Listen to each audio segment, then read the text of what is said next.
The 41st millennium.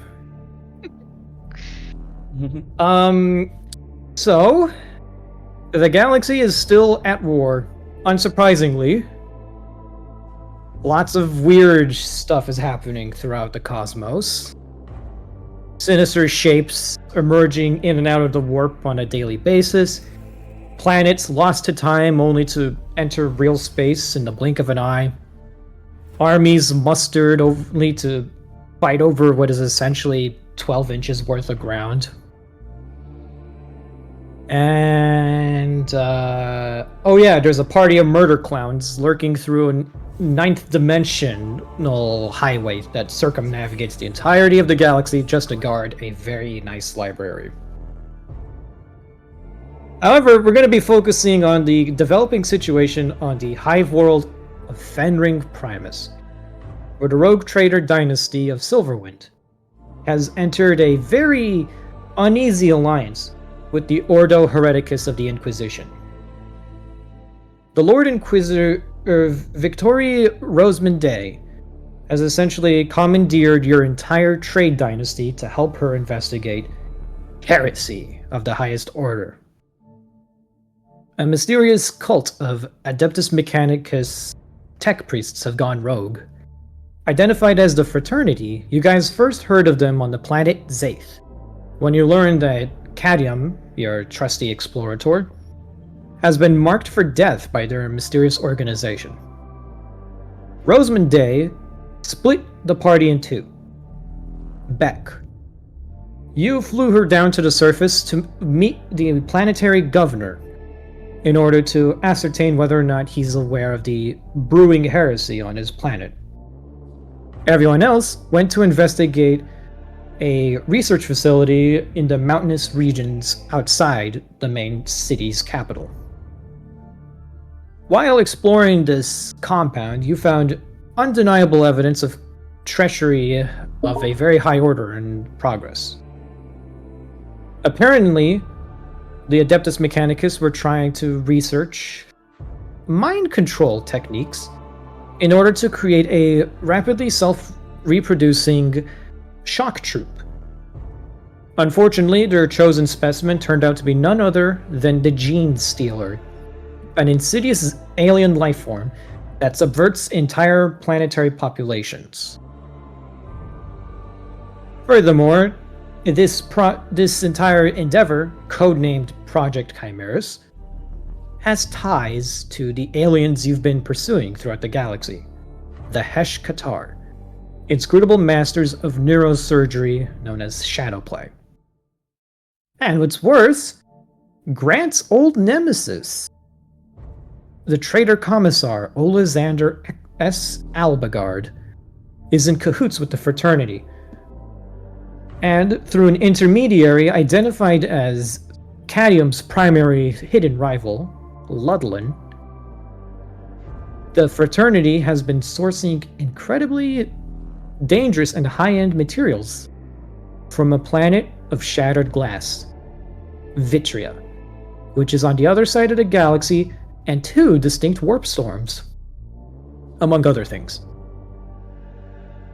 Of course, all these revelations kind of are on hold at the moment, as the planet you're in has now been subject to a massive uprising of Gene Stealer cultists.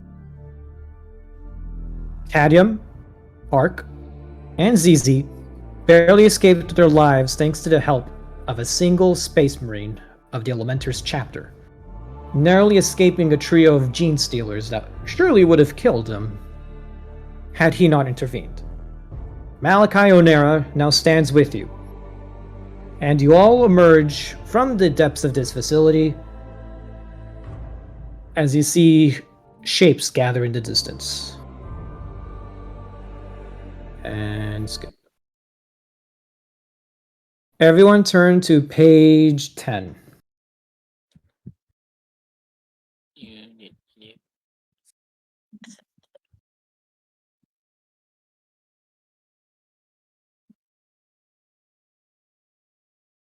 So, the situation is dire, and you all come up to the surface to see the numerous Tempestus Scions accompanying you, assuming defensive positions around the perimeter of the facility.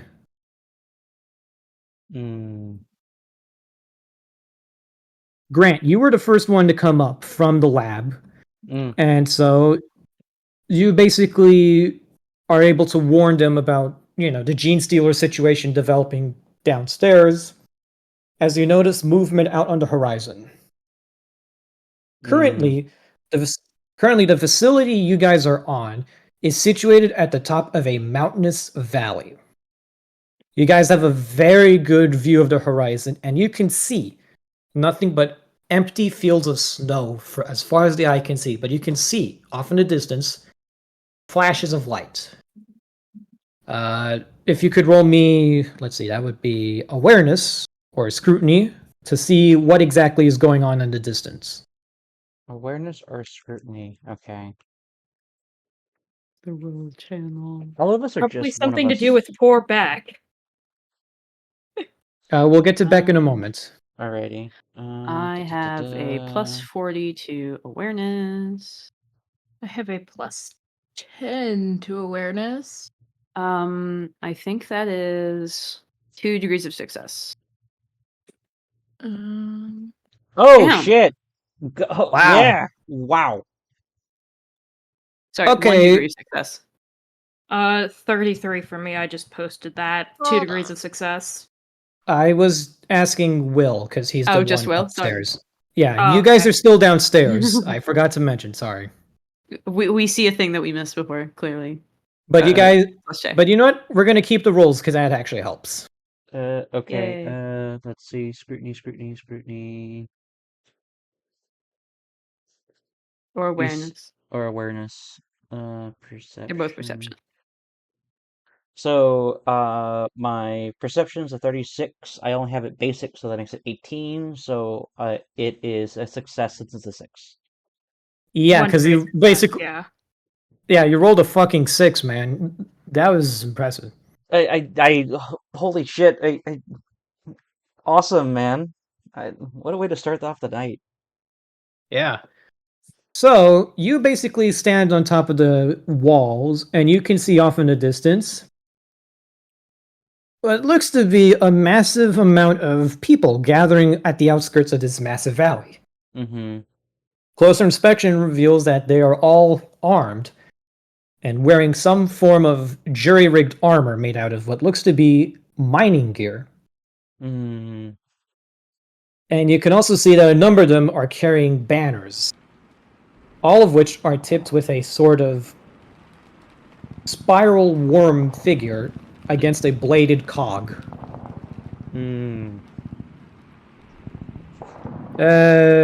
You personally have not fought a gene stealer cult. However, part of your job as a commissar is basically to keep up the troops' morale in the event of a gene stealer uprising. Mm-hmm. You know enough to keep the men at ease about the nature of the threat, but know enough to realize that this is not necessarily something to just blow off. Mm-hmm. Your trusty companion, the Tempester Prime accompanying you, Armitage Carden Lloyd, or just Armitage, looks and says, "Oh, what's the situation?" It appears to be that a militia force has clearly started its uprising, and they're now making their show of force at the moment. So the PDF must be scrambling to assemble the defenses right now. Knowing that, they probably already activate all their sabotage operations. All right. So, another day in the office, eh? Actually, returning to a very familiar office. Yeah. Well, since you technically outrank me, what are your orders, sir? Our current orders, if I remember correctly, we discussed just returning to the governor's palace, right? Like, we think that's like the best place to go to thwart this. Is this something you discussed with the party beforehand, or is just something you're asking me? No. This is I want to ask if this is something we discussed last time. No. We were told by the Space Marine we are going to defend the planet. Ah. We were And- never told how or, like, what form that's going to take. Okay. As you basically discuss this with Armitage, ZZ, Arc, and Cadmium emerge from the elevator leading from the lab.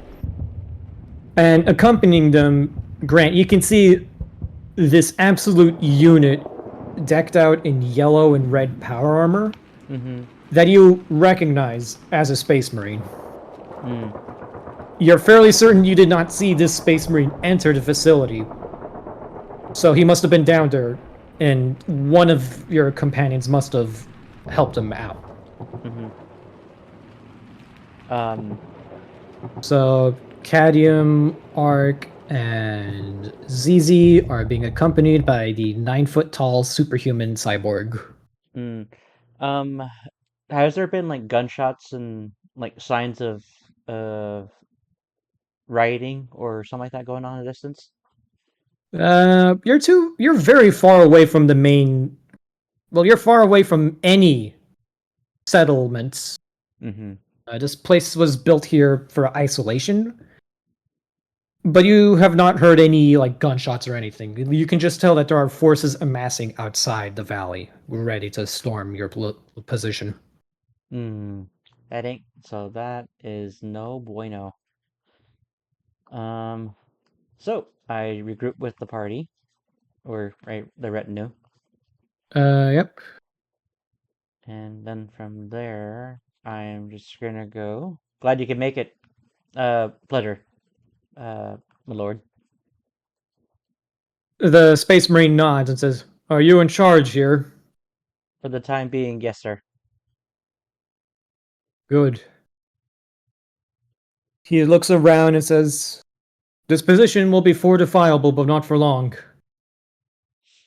I suggest we dig ourselves in until..." And he notices your transport, says, "Is that vehicle operational?" Yes. "Then I suggest we begin evacuations." And as he says that, you can see one of the Tempestus Scions approach up and says, "We got a problem, sir. Yes. Someone sabotaged the shuttle." What?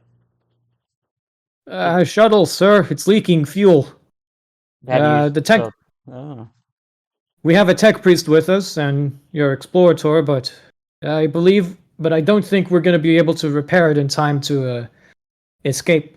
And he just kind of glances towards the horizon where you know there's a fuck ton of dudes waiting. Mm-hmm. And Malachi basically looks to everyone and says, "All right, new plan. Get a message out to the capital and inform the authorities that we need extraction now. We hold our own here. This position is sufficiently fortifiable, and I trust that you have heavy ordnance aboard that shuttle we can use." Oh, well, certainly. Then from there, I'm gonna go. Cadmium. Yeah. Are you able to jerry-rig some sort of telecommunication device to further inform the PDF? Cadmium kind of just like whips out his arm with his little communicator. What do you need communicated, Captain?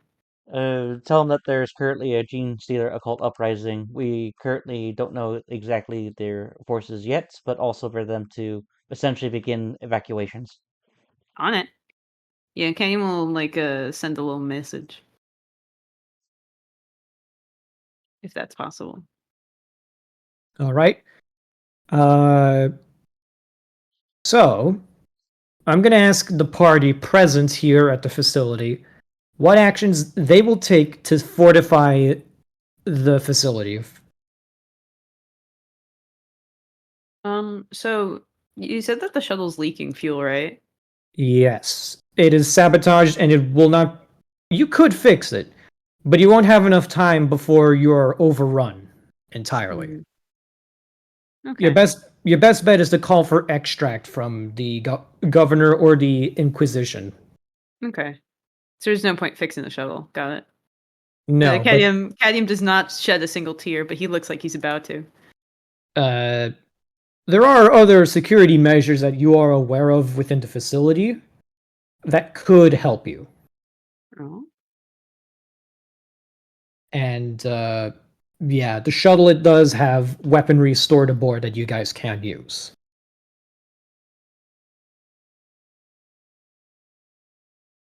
I inspect the weaponry. Pretty standard stuff. Hot shot charges for las guns, and you can see that they have a stationary heavy bolter turret. Ooh. Okay. I tell the scions to take that and put it down and place it into a firing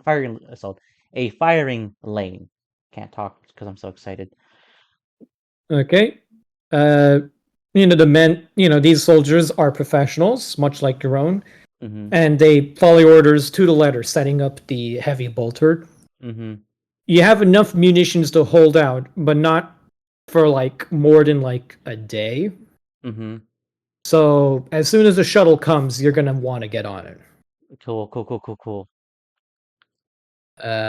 Ark, is there any specific action you would like to take to help fortify the base? What actions are there to take, really? Well, let's see. There was the warehouse full of nephium fuel that could be used to jury rig a bomb or two, or a trap. There's still plenty of metal refuse around, so you can use that to reinforce the walls. And there are still the security protocols that were vaguely mentioned in the data slates you recovered, but you're not entirely sure what the rest of the protocols are. All right. Ark will basically take a couple of the Tempestus Scions and basically direct them towards where we found a whole bunch of the scrap to start fortifying the walls then. All right, the walls of the facility are fortified with makeshift barricades and some prefab barricades.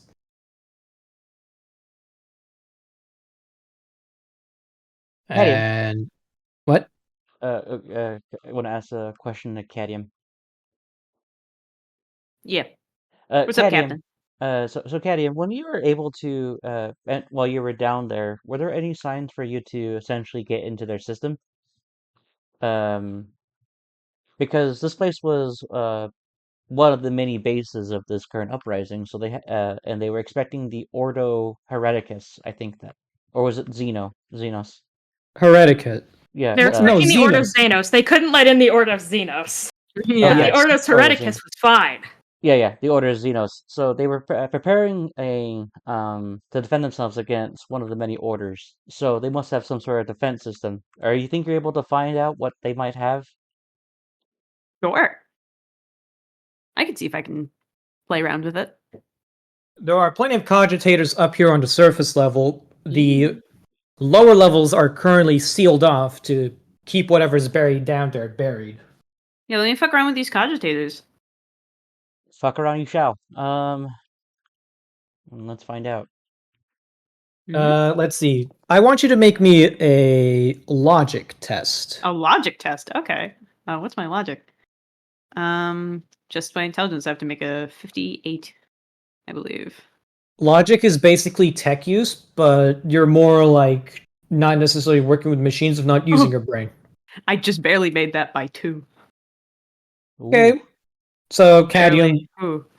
Cadium, you accessing the system isn't the issue. It's figuring out what's in the system that you can use. And you realize that there are several gun emplacements buried around the valley that you can activate. Ooh. Yeah, let's activate those. Activating Bolter Heavy Defense Grid. And outside the perimeter of the facility, you can see where once there was just flat earth.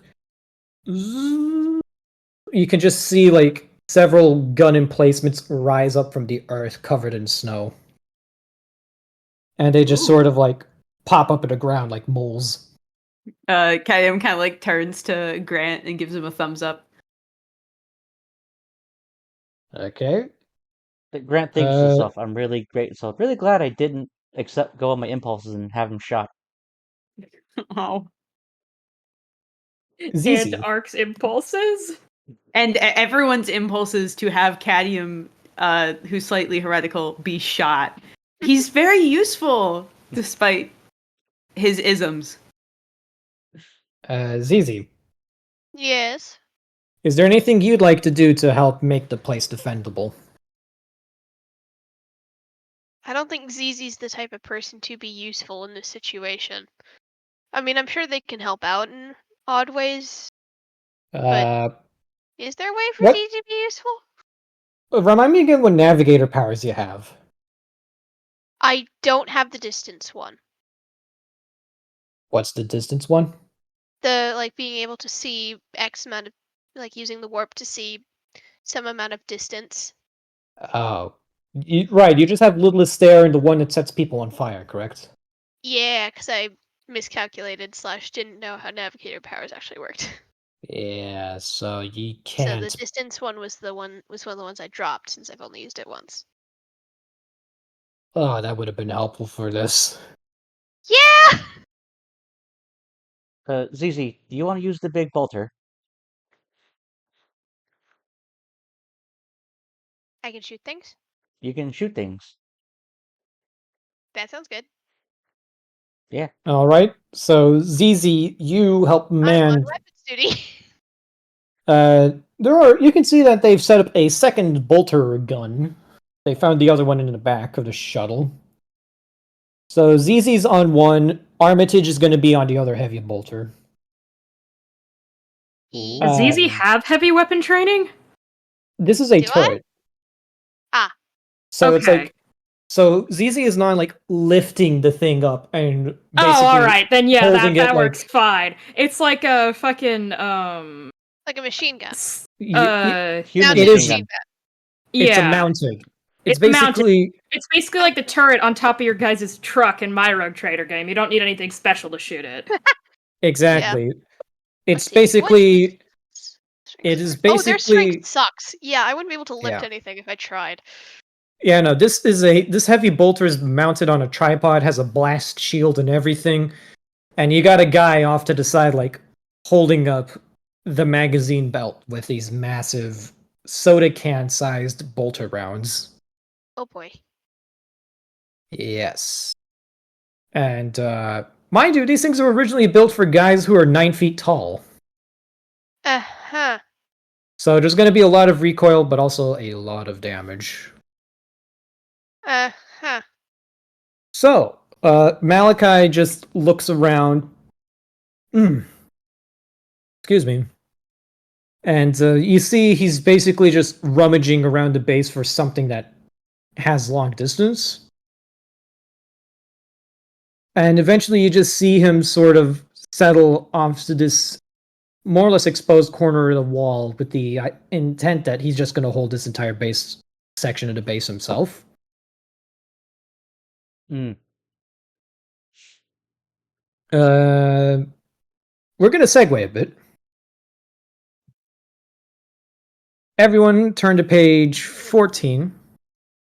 I feel like we're about to find a back. That is Yeah. not a back. No, it could be a back. We just can't Could see be. him yet. Mm. Beck, Just hurtling through the warp. Oh, John. Yes. while everything that's been going on at research facility Kiro Omega, you are in Hive Pyrax, capital of Fenring Primus. This is a city that houses billions of people, with the very rich living in gilded spires that are like, wonderfully beautiful pieces of architectural work. Like, imagine a cathedral the size of a mountain, basically. Okay. And imagine they built houses inside that cathedral. That is essentially the level of ostentatious luxury you find yourself in. as you are escorted by several dozen stormtroopers. Cantor Ronson Graham, the interrogator who questioned you about your past last session, entirely off screen, Mhm. and Lord Victoria Rosamund Day, the woman who's basically commandeered your boss and his entire organization. You are you're inside the royal palace of the governor of Fenring Primus. And it is a very, very comfortable looking room you find yourself in. We're talking like wood paneling, like marble, a lot of like gold lining the windows, imported wooden furniture. There are levels of luxury in this office room that makes Grant look kind of cheap. Ouch. And you are just used to flying the ship. You like shooting aliens whenever they pop up. And I'd say that all in all, you're not a very worldly person. But you can tell that this man is just buying expensive stuff to make himself look richer than he already is. And right now you can see Victoria and the governor, they're in this really heated discussion about, inquisitorial rights, planetary rights, who's in the right, a lot of back and forth arguing, and you get the feeling that the Inquisitor is very restrained in all this. And one of the stormtroopers comes up and whispers in the Inquisitor's ear, and she just looks back to the governor and says, "I've received a rather disturbing report. Governor, has there been problems with cultists on the lower levels of the city?" Oh. And the governor is just sort of like, "Preposterous! My city is free of heretics, Xenos, and mutants, and whatever. It's just the rabble rousers down below. They like stirring up trouble to make me look bad." And the Inquisitor sort of nods along and says, "Your planet is about to experience a full-scale popular uprising being heralded by alien Xenos hybrids. Within the next 24 hours, our defenses, positions, and holdings on this planet will be challenged, overrun, and utterly obliterated in a tide of bodies." "I assume you are speaking from experience, then?" "No, this is normally the Ordo Xenos' jurisdiction, but as I am the ranking Inquisitor on this planet, I am assuming control of the situation. Governor, you are hereby dismissed of your duties." And Beck, you don't even notice, but she has already drawn her gun and shot the governor in the head. Oh, okay. She then stands up, looks over the now headless corpse of the governor, and says, "Thank you for cooperating in my investigation. Now then, officer, fetch me the leader of the Planetary Defense Forces, inform him of the uprising. I want military checkpoints at every major intersection of this city, and I want gene scanners in the hands of every capable officer now." Beck, Mhm. I hear you're a very good pilot. I believe I am. Your flying has proven to be enjoyable. I appreciate you taking me down to the surface of this planet from my ship. However, I have a mission for you. Yeah. I want you to take a shuttle. You are going to go to the northern reaches where your friends are, and I want you to extract them and bring them here to me. Your Lord Captain has information I would like to hear in person. Moreover, I believe his position is about to be overrun by cultists, heretics, gene traitors, however you'd like to phrase it. If you want to see your paycheck alive and in one piece, I suggest you get flying. Aye, ma'am. Good man. Oh, and feel free to take my personal shuttle while you're at it. it's a tad bit faster, and you might find the armaments on it rather diverting. That just nods before running out the room. Officers, needed 2 squadrons accompany that man aboard the shuttle. I want 2 aerojets with him and a couple of Arvis lighters. I want everyone from that facility evacuated and here now. Now, if we're quick enough, we can... And Beck, you are already on the landing pad. As you can see explosions in the distance, and you can see one of the spires of the city is blanketed in several explosions, as you can hear shouting and screaming off in the distance.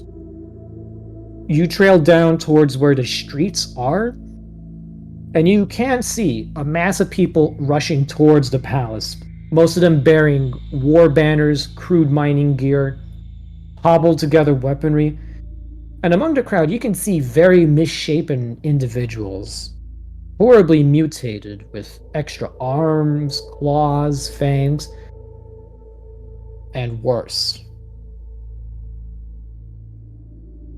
You get on the shuttle without a second thought. Mm-hmm. Everyone turn to page... Give me a second. Play.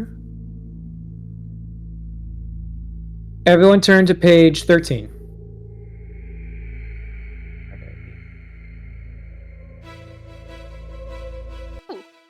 Ooh.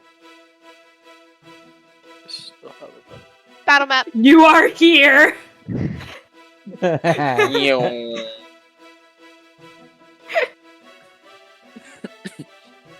So, Yes.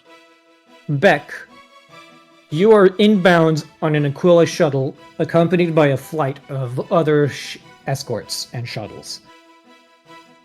I want you to make me a piloting test. Okay. Let's see if I remember how to do this.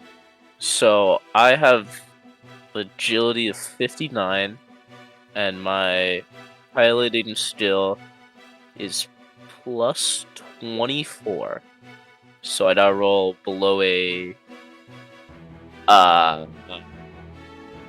something. If I remember correctly, that should be how it works.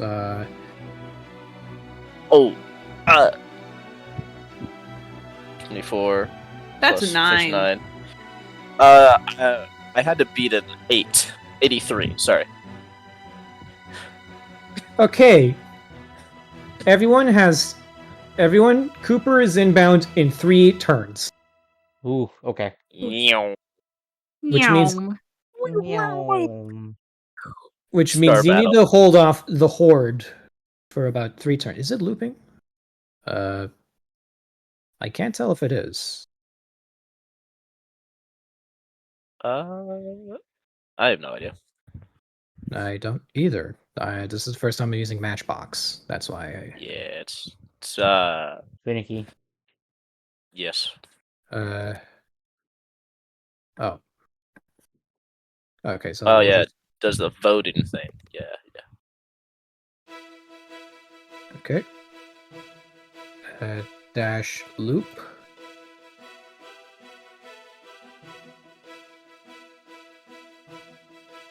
This is a vote-only command. Shit. Yeah, it's yeah.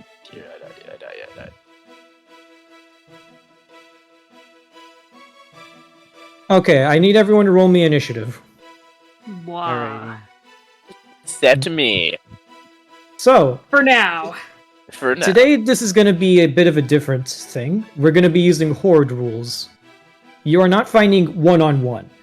You are fighting as a single, cohesive unit against numerically superior foes. Oh my god, Ark. Is my initiative bonuses that I'm gonna get.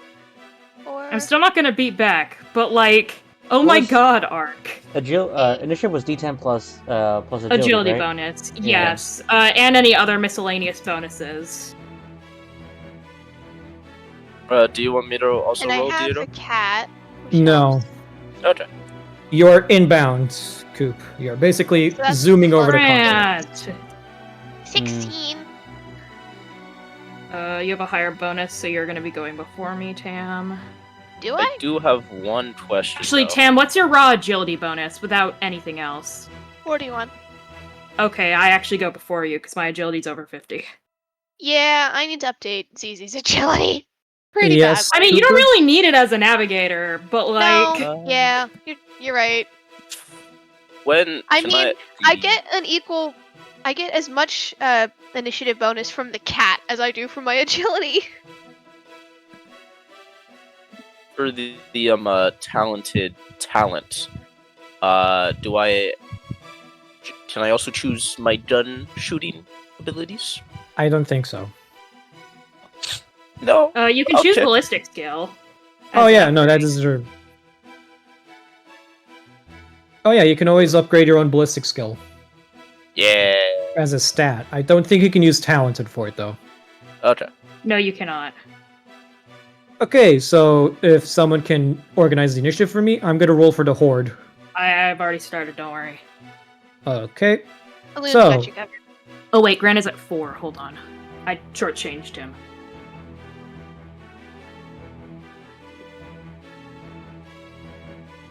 So we are going to be using the Chaos Heretic profile. They don't have anything on Gene Stealer Cultist, so we're just reflavoring the same basic thing. The same basic chaos cultist. Yeah, that makes sense. That's a roll 1d20 plus 3. 1d10 plus 3. Yes, 1d10 plus 3. Don't roll a d20. That's cheating. This is a D&D. Monkey gets Yeah. d20s in this game. 7. Cadium, your agility bonus is 4, correct? Yeah. Okay. Yeah. Cadium will go before the horde. I have an oddly high agility bonus for a tech priest. Yeah, it's kind of weird, actually. Yeah, especially because it And- went down by 5, actually, because I now weigh 600 pounds. And the Tempestus What is Scions dodge? accompanying you will have a 7 as well. Okay. I'm gonna put Cadium first because of player favoritism. Yes. Yeah, Cadium for a 600-pound tech priest is oddly fast, and that terrifies me a little bit. As demonstrated when Cadium scooped ZZ. Yeah, It's like, he's Copy. quite you're strong. over here. I need to be over there. Can we get Enemy over there? NPCs, we have here the horde. I have one more question. Of course. When upgrading your stats, how much does it upgrade by? Every time you upgrade it once, you 5. get 5 extra points. Okay, thank you. Every upgrade is 5. Okay, Those are some Top of the ugly list. motherfuckers, Diego. yes. Also, you should pin the initiative order if you haven't already. Yeah, going to. Initiative is pinned. Okay, top of the order, Arc. Okay. So how are we ruling this? What is up with all this funkiness? So, the way hordes work, you see that red square? Yes. These red squares. Those are individual horde units. They basically use the same stat profile, but instead of hit points, they are measured in terms of magnitude. Okay. So, a magnitude of 20 is considered like a rather sizable mob.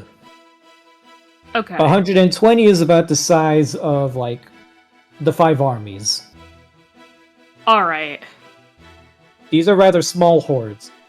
Basically, every time you make an attack, you reduce the integrity of their magnitude by a factor of 1. Okay. What- So it doesn't when- matter what we like attack with, it'll all do the same amount of damage. Yes. Attacks that deal AoE deals more damage to the horde. So, melta Okay. weapons, explosives, auto fire. I have a grenade launcher arm. Hey, Diego! You can see where I'm going with this. Yeah. you do Hey, have- Diego! And you do have 2 heavy bolter emplacements. All right. Well, the best thing I have is a full auto bastard with a rate of fire of 5. Storm and toxic Another- qualities. We know what I'm talking about. Another thing to point out. No matter how much damage you do to the horde, you always deal 1 point of damage. If you deal more than 1 attacks, though, like if you get more than 1 hit, then that deals another point of damage. Gotcha. Yeah. I'm gonna set this baby on full auto with the storm quality, which means for every degree of success, I actually hit twice. How far is each of these units? I'd say, you know what? You're shooting at a massive horde that is downhill. They're in range. Okay. Cool. I'm assuming this one here is technically us. Yes, you are the blue circle, so I'm gonna position you guys here. Okay, I'm assuming we can, like, see over these walls. These are the barricades. These are basically the barricades around the facility. Go away, Lied.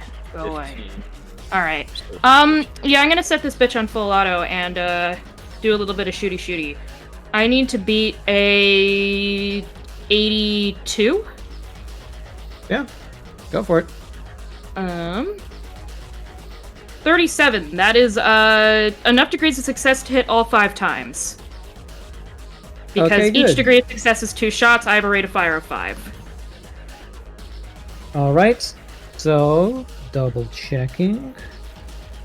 An attack that, after accounting for armor and toughness bonus, causes 15 points of damage, reduces the horde's magnitude by 1. Okay, so roll me damage. Cool. Make a toughness save for the horde. Well, we're gonna need to make a toughness save. Let's Double see. checking the rule on poison weaponry. It says here flame weapons, blast weapons, melee. I'm rolling this all in one attack, and then we can apply their toughness bonus, or their armor 5 times. So that's 41 minus toughness bonus minus... What's their armor? They all have armor flat 5, toughness bonus 3. Okay, this thing has a pen of 3, so that's minus 3 minus 10, so 41 minus 13 is... Oh god. What is that? 28 damage. Before toxic. Alright. Before toxic.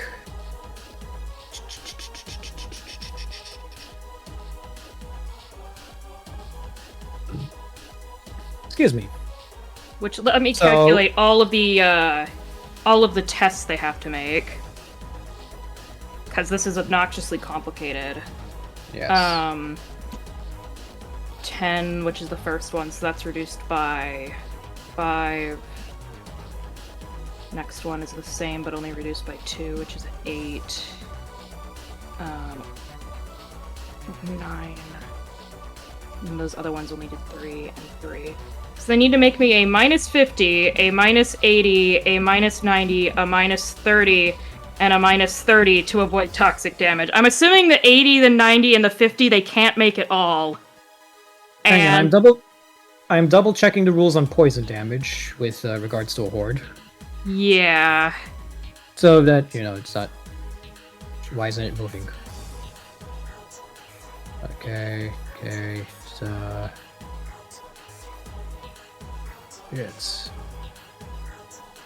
It doesn't say what the rules are for poison damage on these guys. So it's likely going to be the same as regular rules? Potentially. Shit, where is it? This is why you shouldn't import rules from Deathwatch for a Rogue Trader game. 10, 15.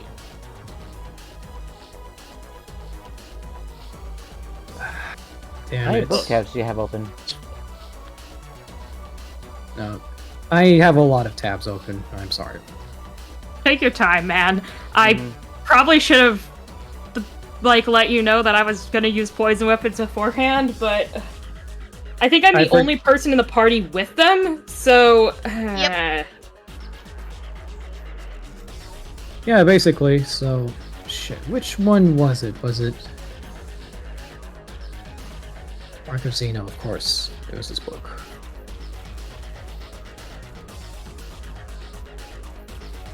Alright, trades, cover.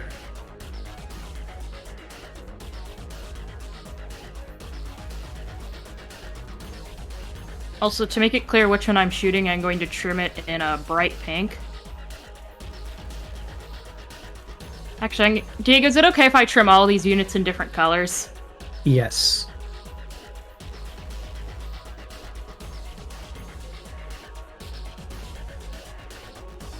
Alright, because they don't have any rules on poison saves, I'm going to make a single test to see how well the Horde resists a poison in total.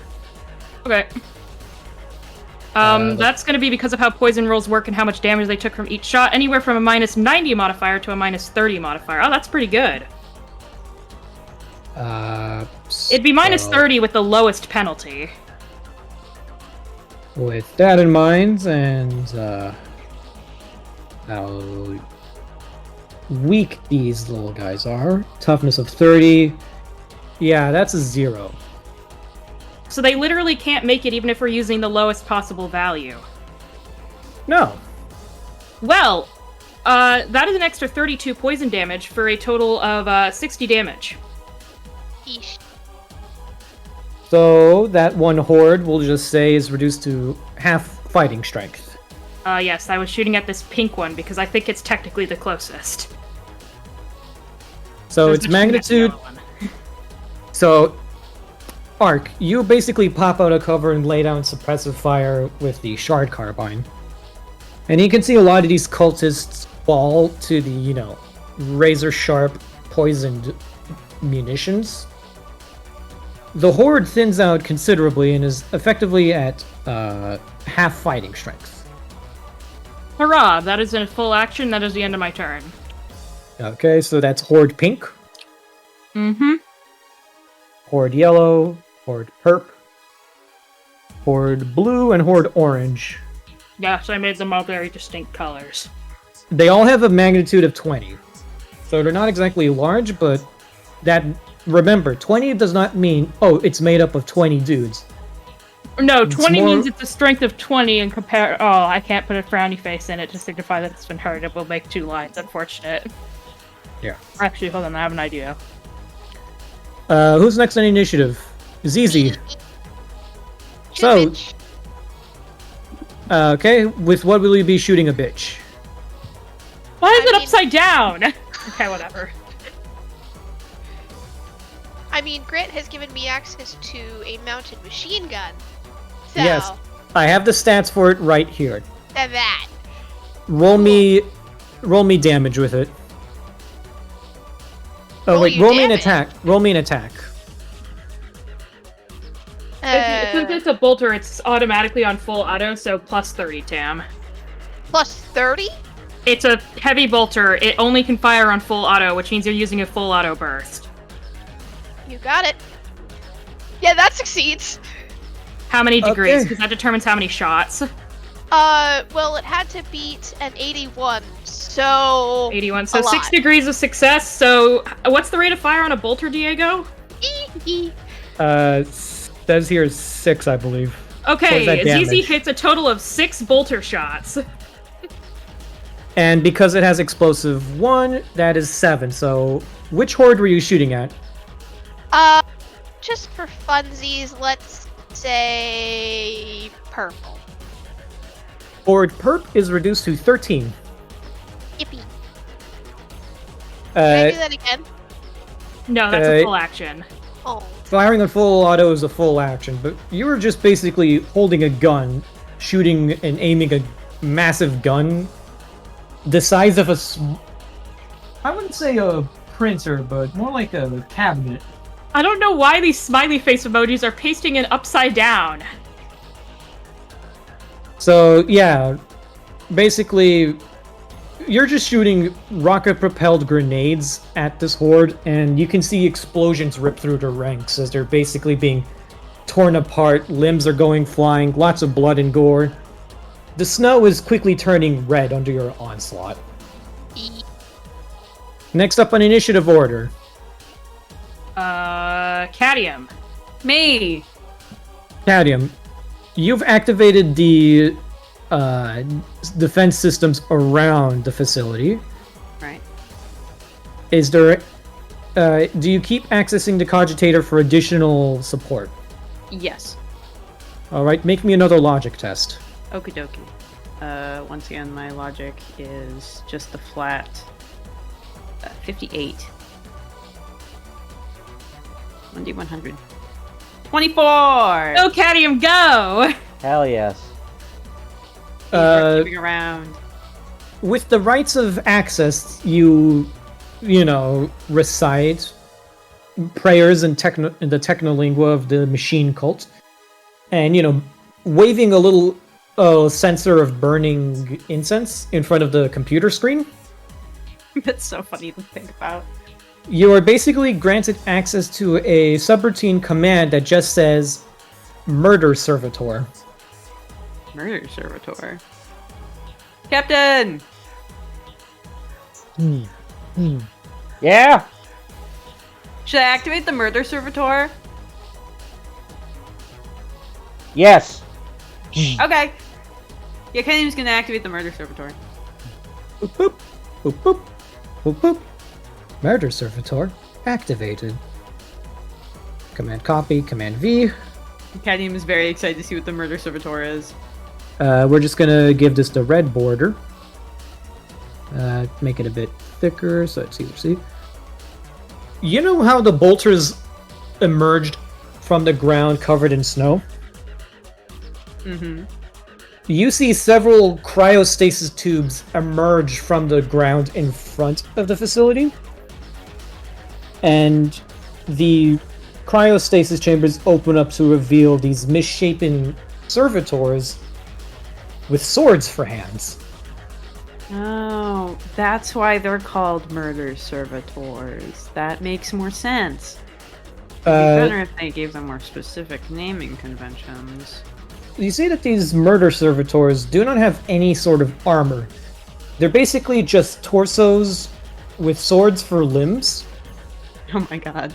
and the barest amount of augments necessary to keep these cyborgs alive. Cadmium kind of like looks at them out in the distance and he goes, they'll do.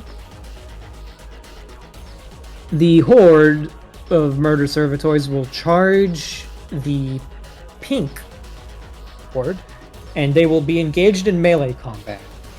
Yay. I'm going to roll an attack for these guys. Great job, Cadmium. Thank you, Captain. 36. Okay, yeah. Her horde pink is reduced to 9. Ooh, get him. Next up on initiative order, the Tempestus Scions. Okay. Oh, shoot, that's the wrong one. 1, 2, 3. 1. They will make separate attacks against the hordes. So that's going to be roll 1d100. Ah, shoot. That is going to be a miss for the first horde you guys have. Okay, I'm going to re-roll that one, because that might be bugged roll. And double checking Oblivion's Edge.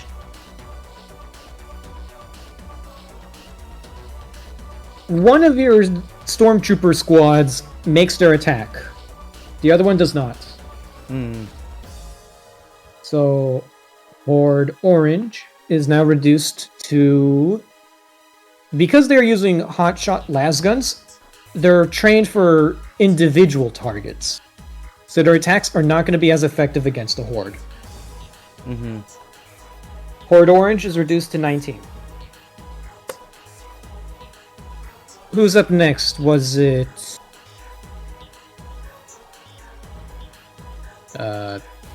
there's a lot of tabs, sorry. The Gene Stealer Cultists. 1, 2, 3, 4, 5, 6. The blue horde is going to try and charge your ranks, hoping to get in close so that they can attack you with their melee weapons. How rude of the blue horde. They should stop doing that. Horde orange. Actually, no, get closer so that I can have more bonuses on my weapon. Horde orange is going to attempt to shoot at the walls to... Well, they're going to actually start shooting at the stormtrooper detachments. So, let us see. Shoot, that's 1D 100. 82. Unfortunately, they lack the disciplined marksmanship as their enemies, and the Tempestus Scions are used to being under fire, so that attack basically amounts to nothing. However, Hordes Yellow and Pink will engage the Murder Servitors in melee combat. You guys see a large wave of bodies basically go at these cyborgs. You see like sledgehammers, crowbars, cleavers, knives, all sorts of melee implements come out and try attacking the horde. Now, because there are so many of them, their melee attacks cannot be parried. That checks out. And if I am Rip my murder servitors. What? Rip my murder servitors. Your murder tours. Yes. My murder tours. So many tabs. Trying to find the right one is a pain. My headspace, Skid, was, you know, like how people just have no impulse control when it comes to pushing a button? Yeah. That's so for- Cadia. Yeah, for Grant, he Daddy basically... asks. So, and then, Grant's all like, what's Cadium good at? He's good at pressing buttons. Find the right button if it helps us. Yeah, Caddy's pretty good at pressing buttons. Helpful buttons. He's not Jakoi. He knows what buttons to press and which ones not to press. Whereas Jakoi just presses all the buttons and hopes for the best. Yeah, Jakoi presses all the buttons because they all look shiny and cool. Cadium knows which buttons to not press, and he will not press them. Because he has a brain cell. Maybe 4 of them. Sometimes. But does his player have 4 brain cells to take advantage of his 4 brain cells? Not particularly most of the time. I have like maybe 6 seconds every day of clear, coherent thought, and I think I already wasted all of those today. I felt that so much. I already used those 6 seconds today. I was talking to people during my illustration class today. I made new friends. Yay. Okay. So, the Murder Servitors are reduced to fighting magnitude of 3. Oh. They are a horde of only 5, and the much larger hordes are basically ganging up on the Servitors. Individually, the Servitors might be a match for an individual cultist. More than enough of a match, I would say.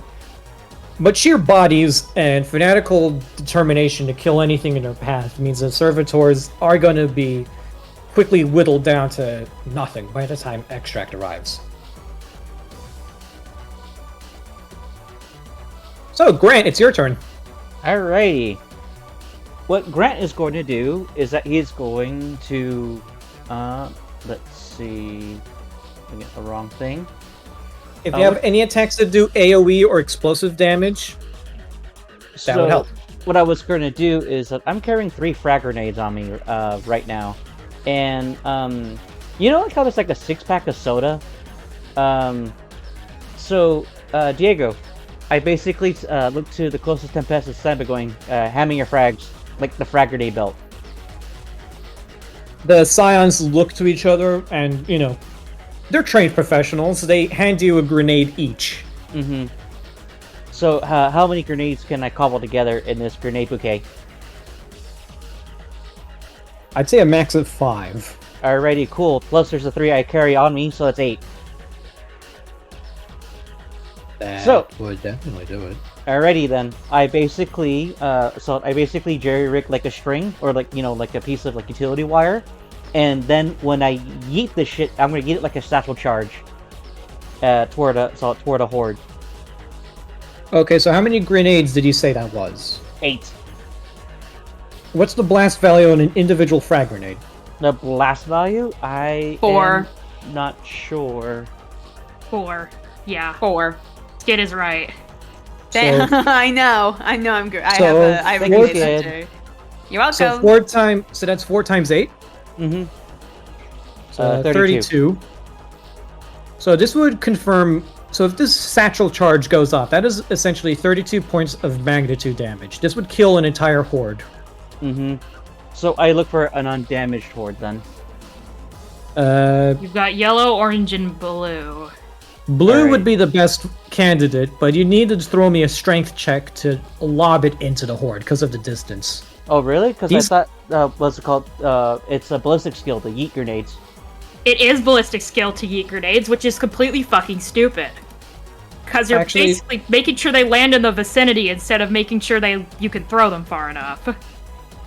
Okay, I'm gonna need you to make me a -10 ballistic check because of the distance involved in throwing this rather large IED towards a massive horde of cultists, like more than 2 football fields away. Alrighty. Grant rolls the shoulder. Let's see how I do. Go, Will, go. Alright, let me double check my ballistic skill bonus. It's a 70, so minus 10, that equals 60. 60 or lower. Alrighty, come on, God ever. Give me, so Daddy needs to do the frag grenade. I am using a I fate feel like point. that's a fate point. Yeah. Yeah. Oh my god! Yes! Yes, thank you, God Emperor. Fucking Gronkowski over here. Hold on, I've got an appropriate. I've got an appropriate image of that horde. Yep. Did you remember to pull the pin? Oh, yes. Okay, so you're not an idiot. Because This alternatively, is Grant we're talking about. yeah. So you basically just chuck it over the walls, and you can see several Tempestus Scions, their heads turn up to track the arc of the grenade's satchel. And it kind of like lands harmlessly in the field. Just as a whole bunch of Genestealer cultists march forward, charging, knives at the ready. And you can hear them ranting and raving about stuff like, for the four-armed God Emperor, you know, Ascension Day comes, embrace the bladed cog. And you see a very large explosion wipe out this horde.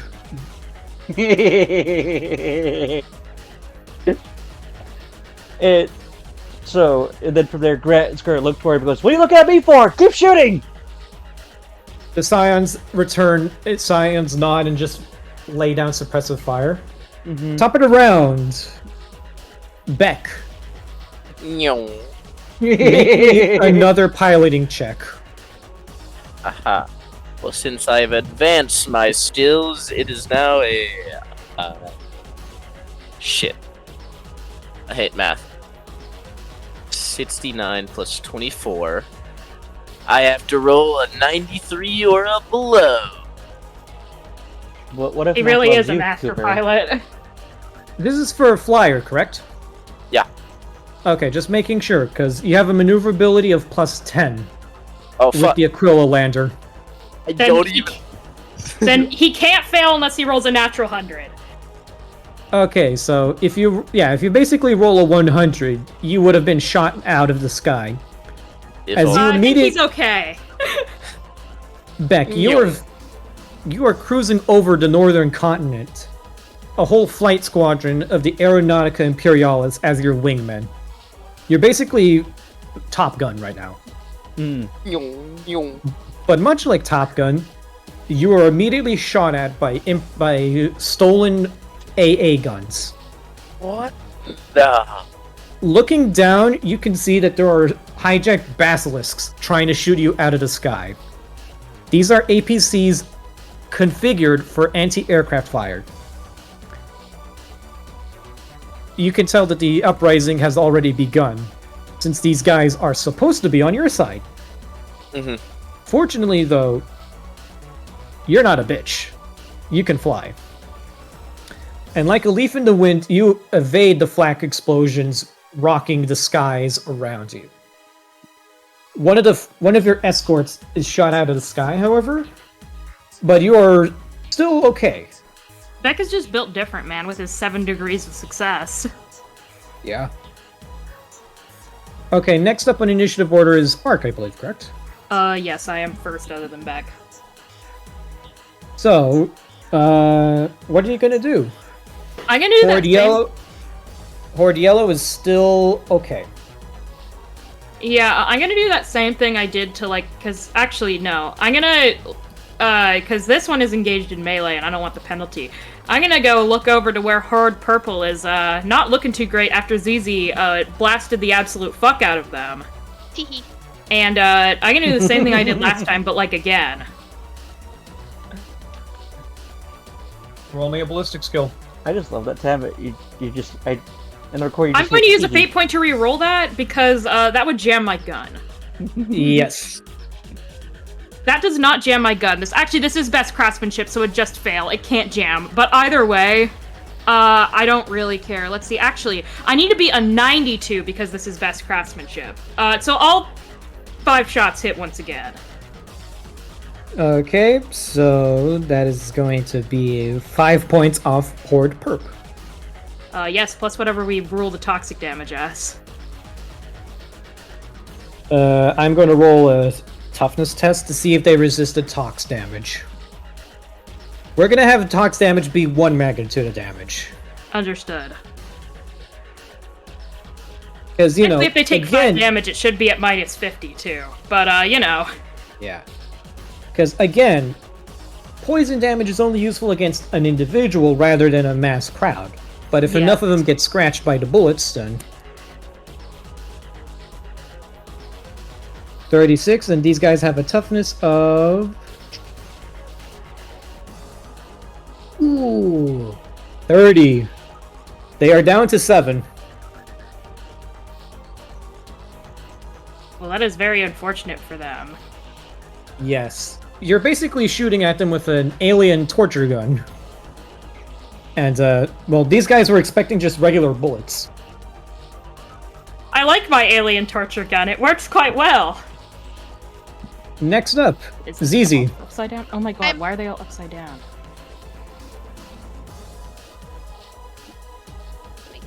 Click to the right channel. There we go.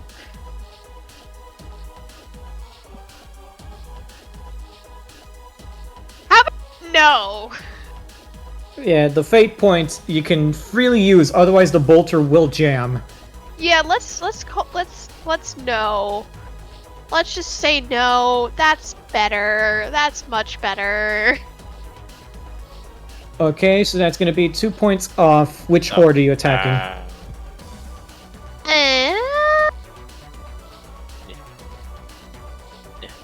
You know what? Purple. I already shot them. Horde Purple is reduced down to 5. This is where another fun mechanic of the Horde comes into play. Yes. If a Horde is reduced to 25% integrity, they must make a willpower test.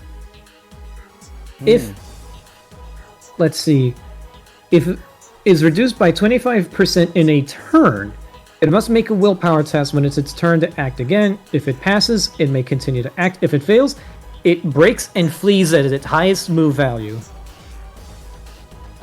Do these guys have the Fearless trait? They do not. Uh-oh. Well, ZZ, you may have just, we may have just intimidated them so much that they are gonna pull a Matthias and piss their pants and run away at full speed. If the Horde's magnitude is less than 50% of its starting value, it suffers a -10 to the willpower test. If it is less than... Okay, so it has to be less than, not equal to. So these guys have the willpower test of 30 to pass.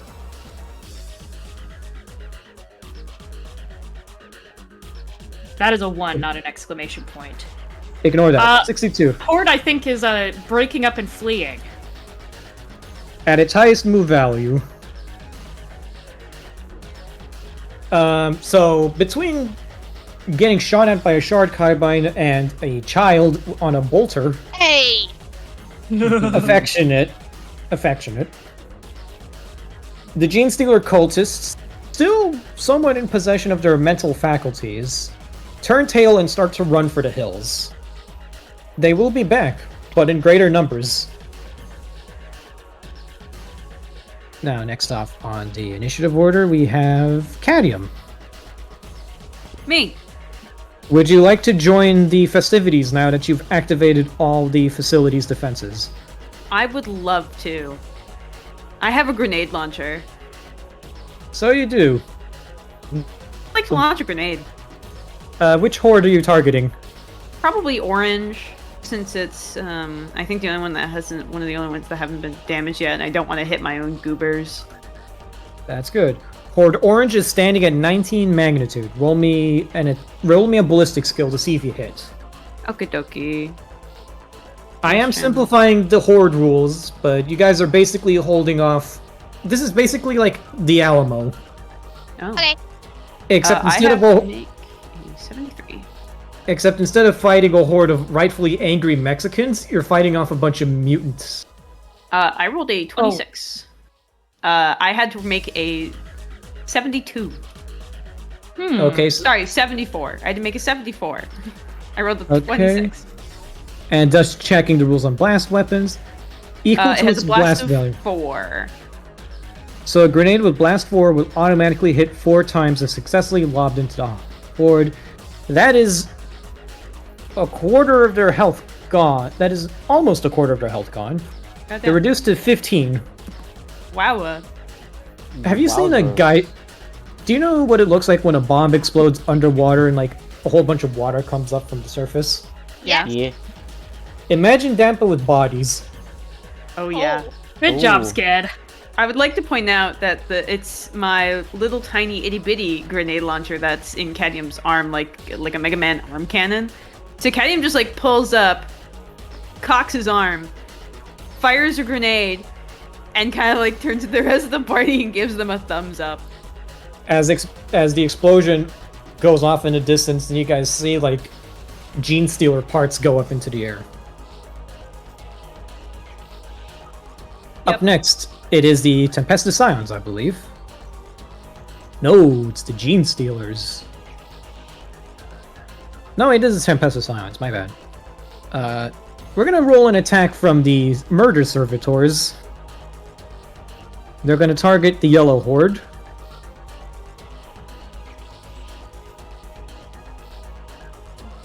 Oof, that's an 80. So these guys, the servitors are not doing that great.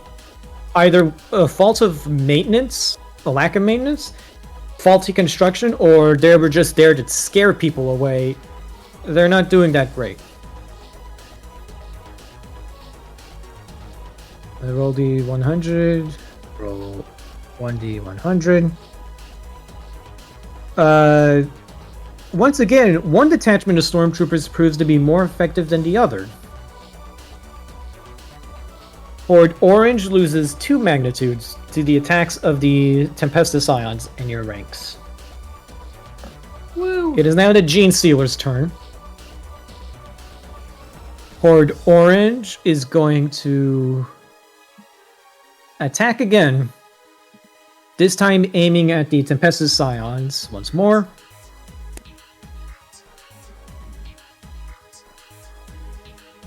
Oof, 2. And let's see, so... Your first Stormtrooper detachment is reduced to 6 magnitude. Whenever a horde attacks another horde, they get a damage modifier equal to their first digit of their magnitude factor. So because these guys have a horde magnitude of 13, they deal 1 + 1 magnitude worth of damage.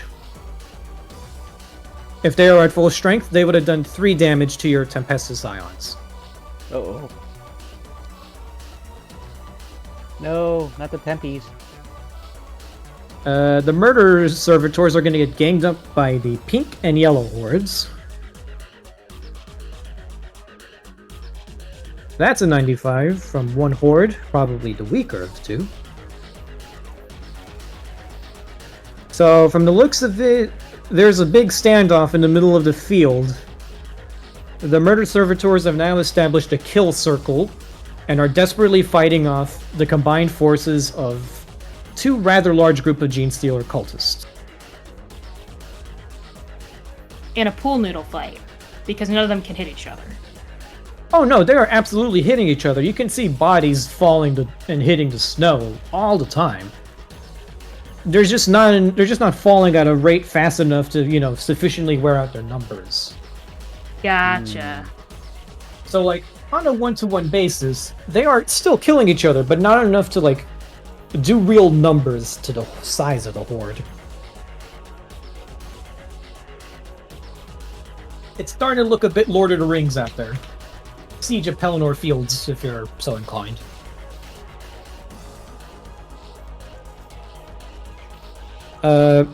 I believe it's your turn, Will. Alrighty then. I believe you used all 3 of your grenades to make the satchel bouquet, correct? Yes, I did. So, let's see.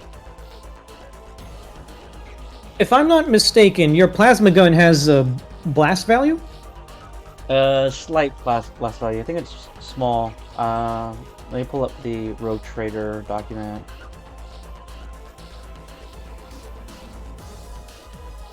Alrighty, so I still have my spare plasma gun. What page is it for the weapons again? In the equipment? Shoot. Don't worry about it, I'm pulling it up. I'm pulling it up, got it. Flipping pages now. This should be on your sheet, if I'm correct.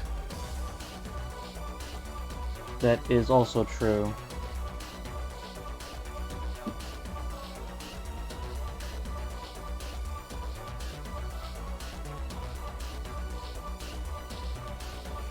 Remember, if your gun has special stats and attributes that, qualified, please mark that stuff down. Yeah, it has a red dot sight attached to it. Alrighty. Red dot only works for single target. Alrighty. Blast weapons, plasma. There it is, plasma. Plasma pistol.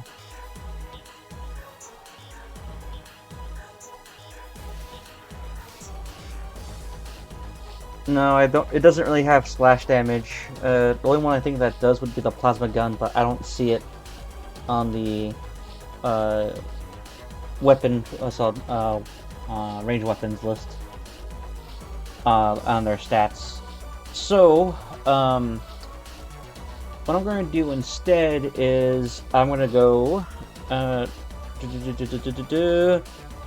ZZ, Cadium, back, Arc. Your grenades, please. Beck isn't here. Oh. I wish Beck was here. Arc, Cadium, ZZ. Yes, Captain? You got grenades? No, that's Cadium's thing, not mine. I Arc got doesn't grenades. carry them. This is canon. Well, this isn't canon. Arc does carry them, but like, in canon we use them down in the vault to try and blast open the door, so Arc doesn't have any right now. Cadium carries them for his grenade launcher. Okay. Those are yours. You can have one. No. You put it better work than I do, as I just see you like raising your Mega Man arm. Thunk! Dunk. Alrighty.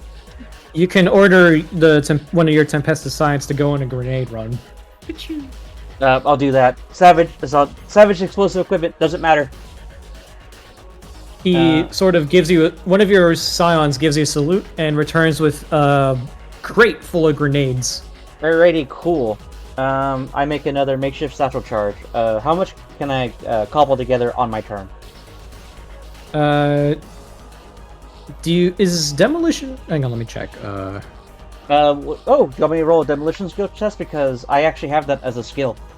Yeah, do it. Go for it. Demolitions. Alright, cool.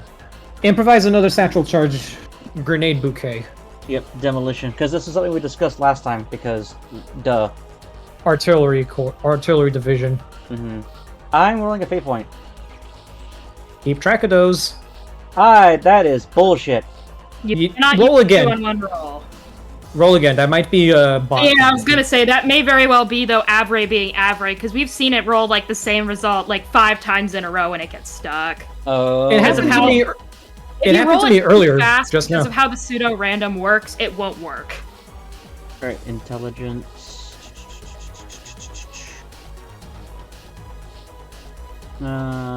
Demolition. Where is it? There it is. There she is. Okay, it's intelligence 55, and I rolled a 58. 58. Fuck, I fail by 3 degrees. I fail by 3 points. You're not able to cobble together a satchel charge on this Mhm. turn, but you can still chuck a grenade. Alrighty, cool. So I just basically eat the shit like a baseball. Alright, ballistic skill. 77. So I fail actually, or is this no? Ballistic skill 70. So yeah, I'm off by 7 points. So I'm assuming this doesn't exactly hit the target or hit like dead center, but near their vicinity. It kind of explodes in the air above them. Mm-hmm. You get the idea that maybe it was on a shorter fuse. Mm-hmm. Probably old. So, if the grenade was properly made, you definitely would have hit that horde. Alrighty, cool. And I go. Top it Alright. around, Beck. Cooper? Meow. Make me another piloting check. You have reached the mountainous regions of the planet. Meow. You can see... Well, he doesn't that's still a fail. pass. I have 100 at least. I wouldn't say 100, but you are just making a basic piloting check. And No, his value considering- is literally above 100, so he can only fail on a nat 100. Yeah. So, you can see on the Vox network an SOS distress signal. You know that you can tell right off the bat that's your friends. And looking down, you see lots of forest, and you can see movement in the forest, and you can see what looks to be heavily armored vehicles. You can tell it's us because the Yeah. SOS signal is in a vibrant blue. That's Cadmium's thing. Somehow, on a green LED, green on black 80s computer display, It's the text it's turns up blue. Well, technically, if it was green, and we're doing, and this is fucking CMYK, that means cyan would be a color that exists. So Yeah. so technically, Caddy would just have to get rid of all of the yellow for his particular, SOS signal, so that way it was his signature cyan. Yeah, so Beck, you You can think about it easily- that way. Yeah, Beck, you can tell that's fucking Cadmium, because only Cadmium signs his shit in blue. Mm-hmm. He has a very With it- specific blue too. On your next turn, Beck, Oh, you will be able to arrive at the bastion where your friends are holding out. Okay. So you're on schedule. Ark, your turn. Alright. Well. How damaged is Orange? Pretty damaged. It's at 13. Cool. With me and ZZ's powers combined, hopefully we can kill it. Yes, hopefully. I need to beat a 92. Yeah, I hit every shot. That's a 16. So that is 2 points of damage, if I'm correct. 5. 5. Rate of 5. Right, rate of 5, so that's down to 8. Oof. Starting to turn the way of purple. Is a toughness test time for them. Yep, toughness time. Let's see if these gene steals are hardier. They definitely Yeah. aren't. That's a that's a... All that evolution, all that back alley forced genetic manipulation, all of that intergenerational breeding just to create the ultimate infiltrator in human society. And they left out the trait that made them immune to fucking Drukari poison. Shame. That's a massive L. I mean, I don't really infiltrate Drukari society, so you can kind of see why, but yeah, that's an extra point of damage. So 6 total. So yeah, these guys are definitely getting worn out from the fighting. Next up, I believe, is ZZ. Yep. You are still on the heavy bolter. Yep. I need you to make me a willpower save. Okay. I'm good at Uh-oh. those. I'm less good at those. What's my willpower? Oh. Yeah, that's a no. ZZ, you're afflicted with a splitting headache. Excuse me, what? Grant has You- voice of command. Tam should be able to re-roll that. Yep. Reroll. Thank you for Okay. reminding me. ZZ, head in the game. Yeah, working on it. Not a D12, D100. That's, That's better. better. There we go. That passes. ZZ, while you were experiencing your headache, you could feel a slight sense of cohesion in these enemy ranks. They're part of the Tyranid hive mind. Not yet, but you can definitely feel something fucking up the psychic noosphere of the planet, if you would. Ah, I saw what ZZ. you did there. ZZ, you basically feel that there is something very powerful directing them. But only select members of this otherwise disparate mass of bodies. They are all linked by some common thread of psychic energy. And something very hungry is pulling the strings behind them. Roll me an attack for your heavy bolter if you would like. I would like. Alright, roll to blast a bitch. Rolling to blast a bitch. Yes. What's the Space Marine doing during all this? He's basically single-handedly holding our flank like Yoda did in Yep, Star that Wars. passes. Okay. What was that? That passes. Let me see. With an 81 to 35, that's what, 4 degrees of success? So that's 3 hits plus the 1 from a blast weapon, so that's down to 4. Uh-huh. Which horde were you targeting?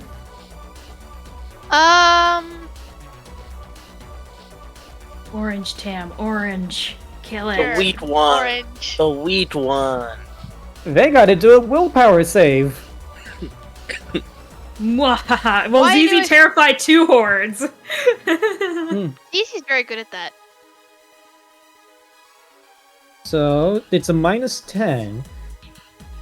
But if I remembered correctly, if they're reduced to less than 25%, they automatically fail. Double checking, double checking, double checking.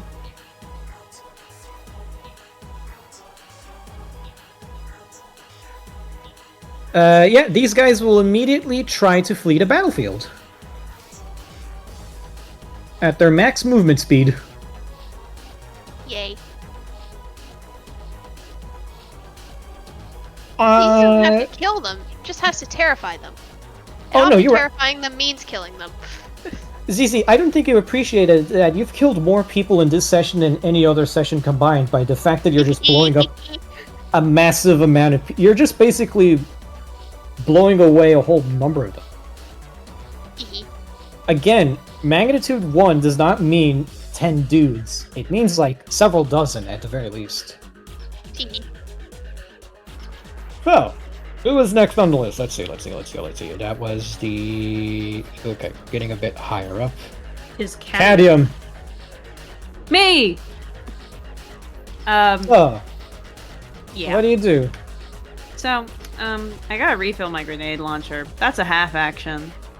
I believe. From my silly little grenade launcher, I wrote it down.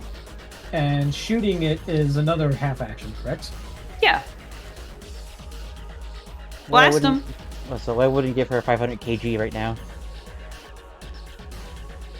I'm gonna hit fucking. Let me scroll all the way up on my character sheet. I'm gonna hit fucking the yellow one. Weed.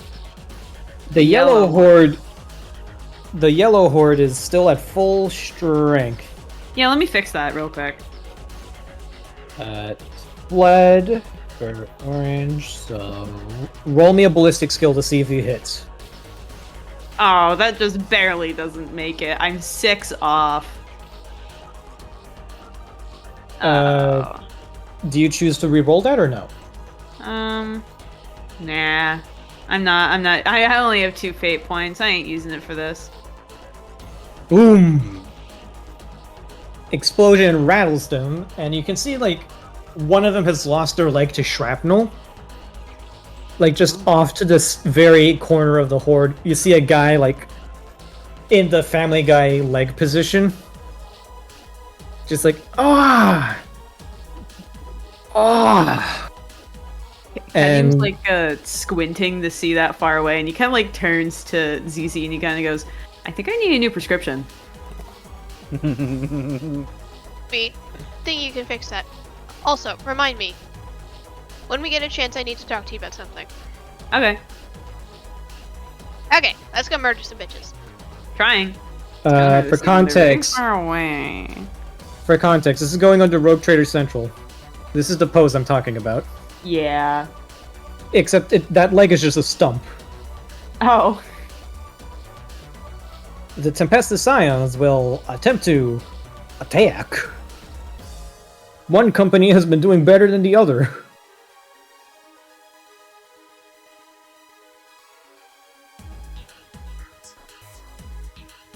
Hang on, it's loading. One of these guys... the Inquisitor really needs to get... The Zedic Tigers are being outperformed by the one Krieger. Oh wow. Both of them. So, yeah. Again, these guys are not used to fighting massive hordes. They're more precision marksmen. So, they are landing individual shots on single targets, but they're not doing a big enough dent in the enemy numbers. That's a shame. The murder servitors, likewise, are steadily being worn down, but they're not really doing any big numbers to the Gene Stealers. Speaking of the Gene Stealers, reinforcements arrive. No. Alright, motherfuckers. Oh wait, I'm not the reinforcements. Shit.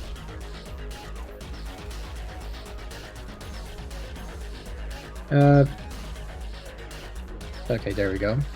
Why is the smiley face upside down? I don't. They're upside down. I said this earlier. They just are. Off to the... Okay, let's see. Right side of the map. Because for changing some the reason skies. these squares are upside down. What? Oh yeah, they are! Oh. That's weird.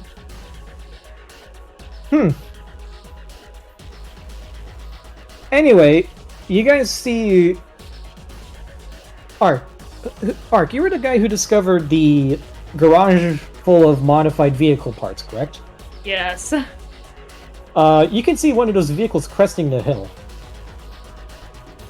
Oh.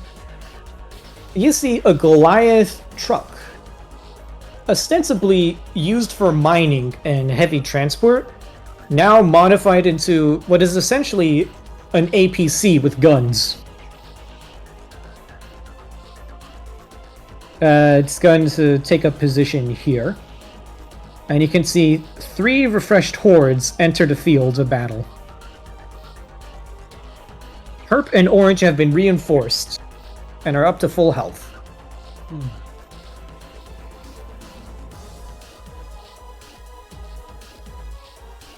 So 20, 20, and Yellow is still at full health because no one's managed to damage it.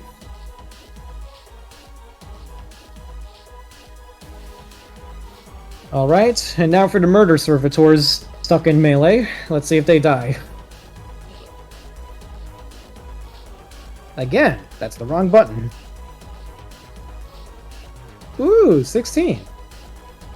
So, magnitude of 2 plus 1. The murder servitors are removed from the battlefield as they are finally destroyed. No. Horde Pink, half strength, is going to charge and make an attack on... Let's see. Do I have them target the Tempestus Scions, or do I have them target our plucky and go-daring protagonists? I think that's left up to a dice roll. Yeah, let's flip it. 1 for our daring protagonist, 2 for our, Okay, so high, if we were going by my previous logic, would be the Tempestus Scions. Yep, they're gonna get shot at. I mean, they're not doing very much. 27, so that's 2 points of damage.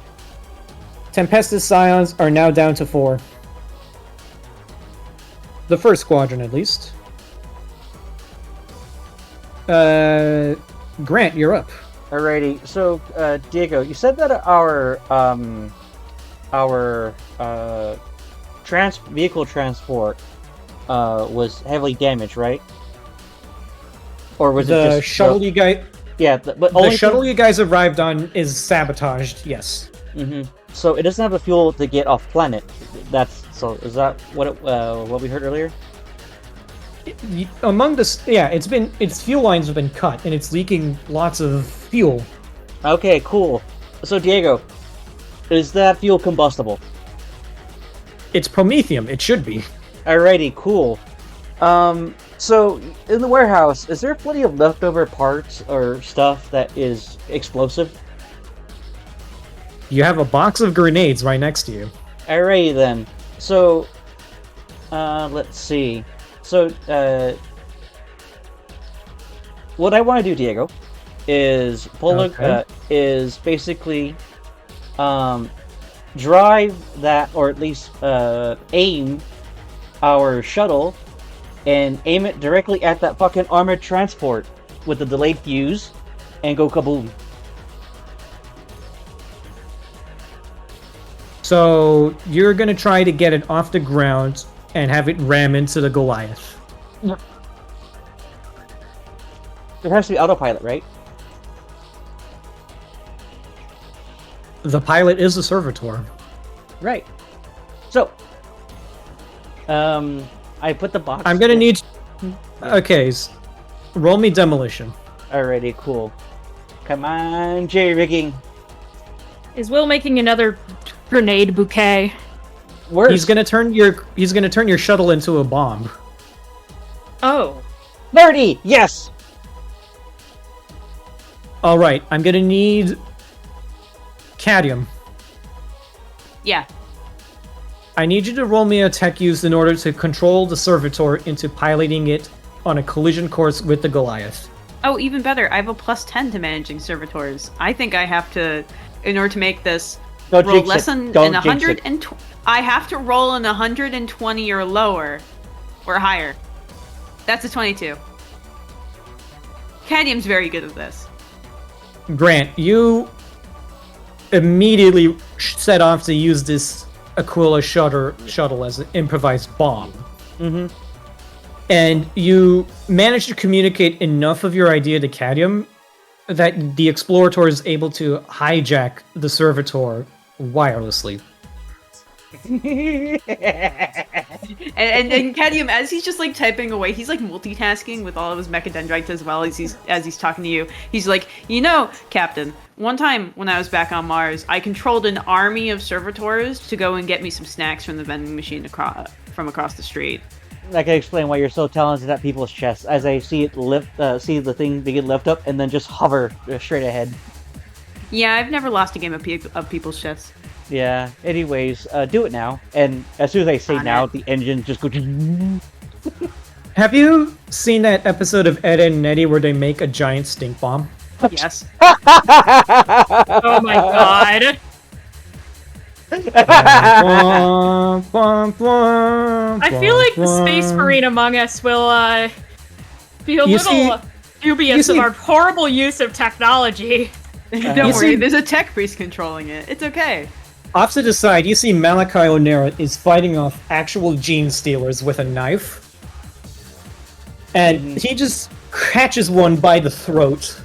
And as it's like clawing at him, trying to like, you know, rip off his fucking armor, he turns around to see the Goliath hovering at a snail's pace over the walls, and he's like, huh.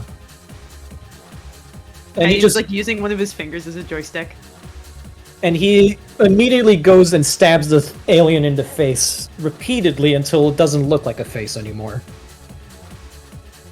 He has been spending the entirety of this siege fighting off the gene stealers crawling out from the lab.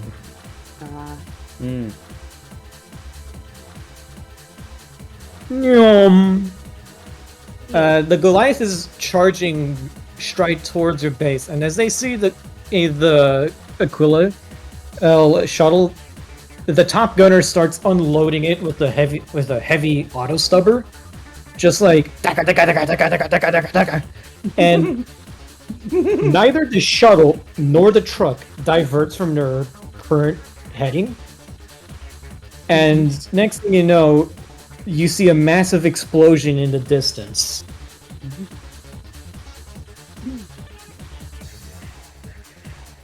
And then from there, Grant just goes, "Good job, Cadmium." As I basically, so as I walk back and I continue shooting my plasma pistol at the horde. The orange horde, which was closest to the detonation, is reduced to 10. Damn. Yeah. Because the explosion was very massive. Okay, Unfortunately, there is now a solid line of promethium fuel leading to the inside of the base. If it detonates,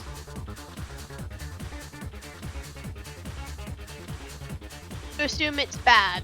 Bad. what is this? Yeah, that's basically, yeah, if you go to funnies, that's basically what I was alluding to. I fucking love Ed and Eddie, man. Yes, that is basically what you did. Beck.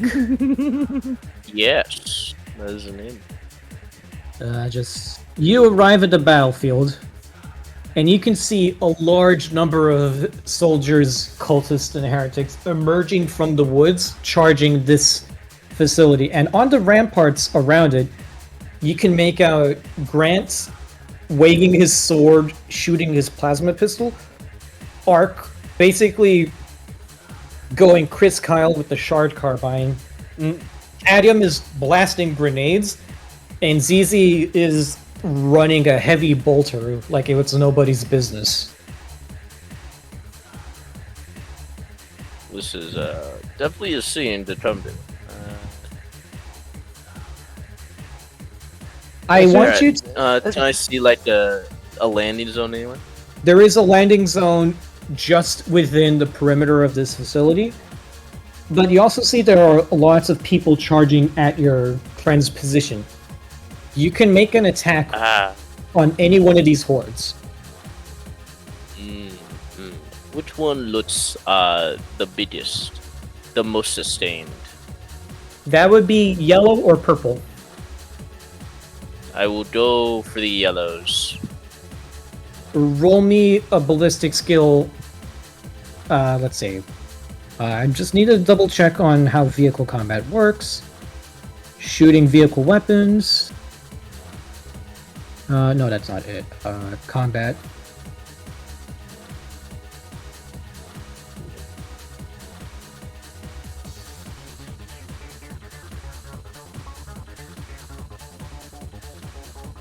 You are currently hovering over the battlefield, so you will not suffer a -20 to ballistic skill tests for this attack. Okay. Roll me a ranged attack roll. Just my ballistic skills? That's it? Yes. Okay. You are using the weapons aboard the Aquila shuttle. I will use one fate point. Okay. Reroll that.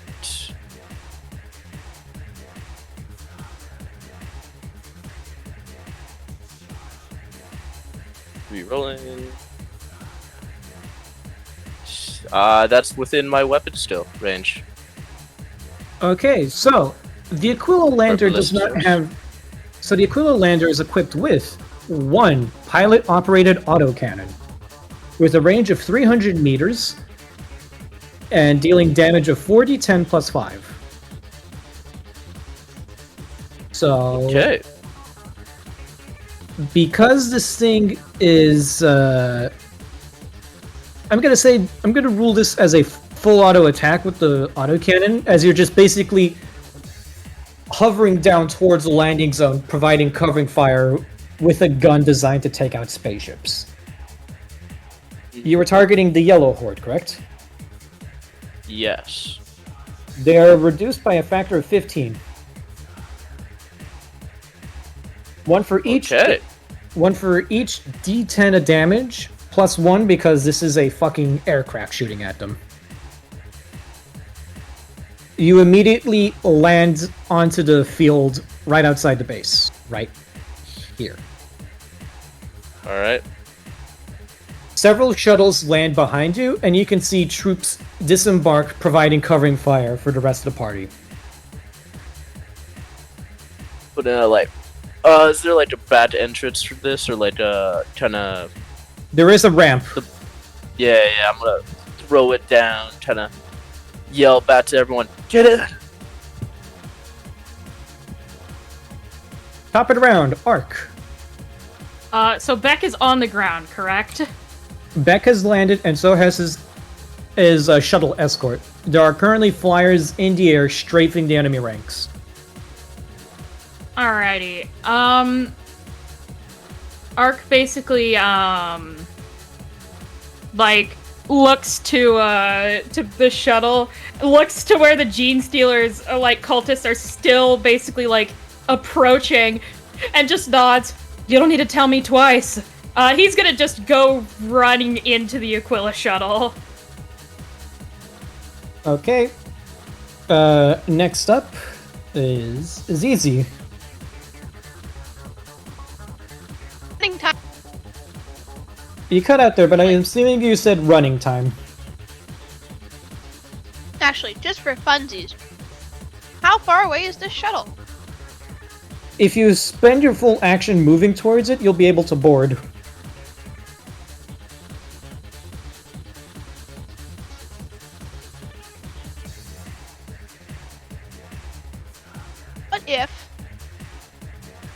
What if, hear me out, I do Okay. something for fun and teleport part of the way there? You can teleport. I can teleport. Would you like to teleport into the shuttle or just halfway there? Can I teleport into the shuttle? What's the full range of your teleport? Teleport's perception bonus in meters, so that would be 5 meters. So you'd be able to just basically teleport 5 meters closer to the shuttle. Yes. So you could spend your full action running towards it and then teleport inside when you're close enough. Yes, that is the plan. You want to do that? Yes. For funsies. Okay, that's kind of extra, but I'm not going to stop you. Hey, I don't get to teleport very much. It's not a skill that's used commonly. You let go of the heavy bolter and, guide the guy who's been feeding your cannon has basically also gets up and runs with you. Sort of like, he pulls out a last pistol and starts taking pot shots at the horde to cover your approach. Do you pass the teleport check? It was a willpower test, so technically no. I still teleport, however, I'm kind of blinking in and out of reality for a round. Oh. So, you guys see Tam's character just sort of blink in and out of existence as he runs towards the shuttle. However, by sheer virtue of him constantly phasing in and out of reality, he keeps managing to dodge a number of bullets aimed right at him. Yippee.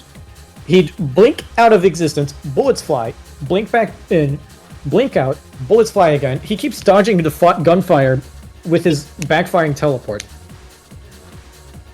Nice. And as you get close enough to get close to the shuttle, Tam, you jump up, teleport, and land face first on the floor of the shuttle. Ow. Goose pops out of your bag and just sort of like immediately takes his seat in front of you. Yeah, I know it was stupid, but you don't need to. Yeah. It was fun. An air of amusement emanates from your cat. Cadium. Yeah, my turn. So you guys remember when I thought I had a -6 on a character stat? My base jump is 60, but I didn't specify 60. What? 60 centimeters. Okay, thank you. Because I was gonna say, if Cadium can jump 60 meters, that would be utterly insane. Yeah, it's your base jump height. Okay. So, basically, Cadium can jump over half a meter upwards. That's really funny. That's really funny. You Anyway, got the Mario Stomper boots. I got Cadium has fucking sneakers on. He's 600 pounds. Imagine if like a 600-pound tiny, because Cadium's really short, tech priest jumped. He's 600 pounds. He can jump up 3 feet. That's insane. I love him. Anyway, Are you gonna gonna try run. and jump to get to the shuttle? No, I'm just gonna run. Okay, you just get out of there. No furls or fritzes. Yeah, Cadium's a runner. Maybe he like catches a couple bullets with his mechadendrites. Not really, but you are dodging gunfire, and you Good enough. basically get on board, no problem. The one company of the Tempestus Scions is going to cover the other. The one at full strength will move up here, while the one that's been weakened will make for the shuttles and board. The Gene Stealers are going to approach now.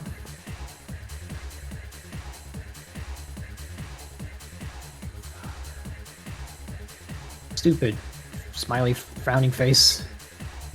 Wider 2! Ah.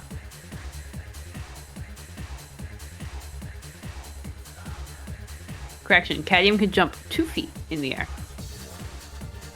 Still, Still horrifying. I will remember this for later. Beck, make me another attack roll with the ship's guns. Okay. This is just a straight up ballistic skill check. You're currently landed, so... You still have control of the guns. Yeah, that's still a...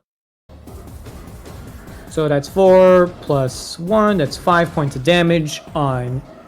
Since you're landed, you can't aim, but you reduce pink to 4 magnitude. I need to roll a willpower check. Actually, no. They're already less than 25, so pink horde will start to run away. Only for the yellow horde to intercept. And, well, they don't run, but they're not exactly gonna do anything. We'll just say that the yellow horde gets bigger as it absorbs what's left of pink. Okay. So that's basically just a horde at full strength now. More or less. Next up, Grant. Alrighty. So, there's that line of Promethean fuel going into the facility, right? Yes, but no horde is currently close enough where it would really be inconvenienced by the line. Okay, cool. So, the Space Marine was able to board, right? You haven't actually been able to see much of him despite being 9 foot tall and covered in yellow power armor. He's been a little busy with all them Gene Stealers, huh? Mm-hmm. He's basically making sure nothing from the labs come up and backstab you. Yep. So, He's too busy front stabbing them. mm-hmm. So, let's see. How far away am I from the shuttle? If you spend a full action moving, you can board without issue. Full action moving? Okay. Yeah.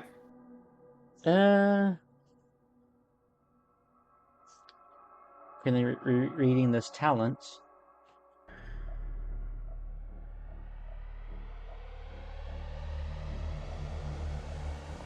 Full move takes up your whole turn, right?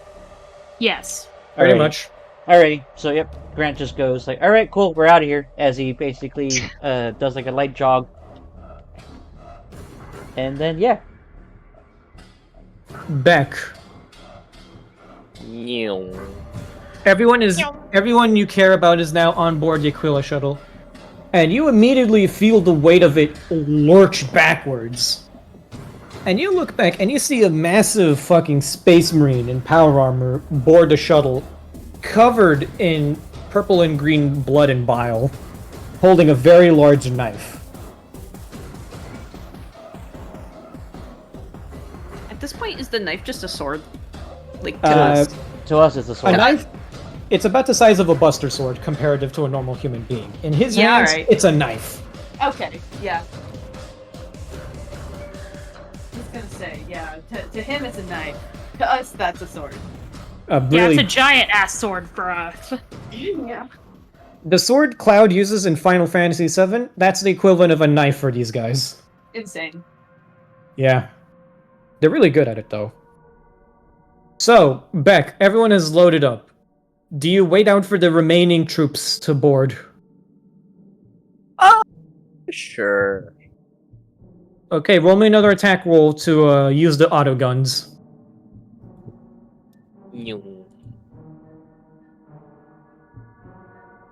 It's still within my range. Pew pew pew. Yellow Horde is reduced to half strength now.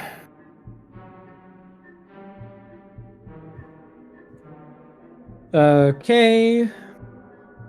These guys, having covered your retreat, will now board the remaining shuttles. The Gene Stealers are now closing in. Oh no. Anyone done Just as more of them approach from the top of the hills.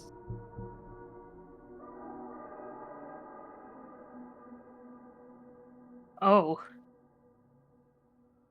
What are those? I don't know what those things are. Uh, so you know how you've been fighting cultists this entire battle? Well, Why do I I'm feel like asking Gene that. Stealers are about to appear? The Gene Stealers have appeared. Yeah.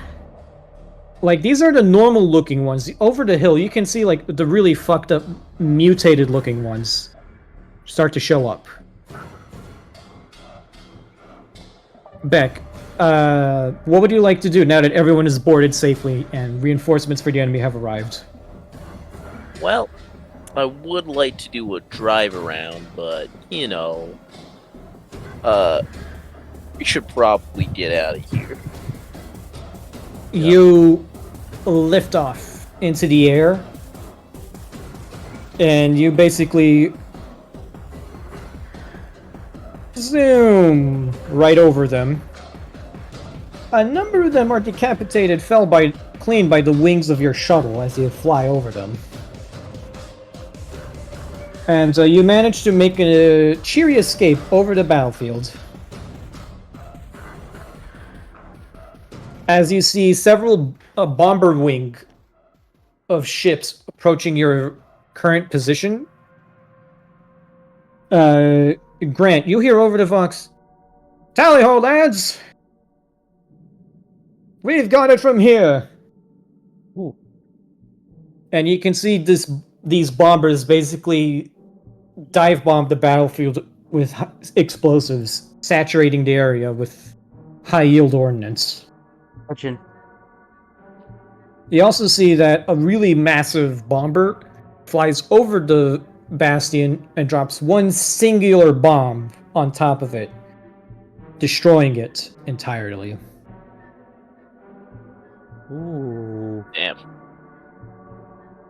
Beck, if you had arrived any bit later, your friends would have been caught in that explosion, most likely. And if not, they would have been overrun by the Gene Stealers.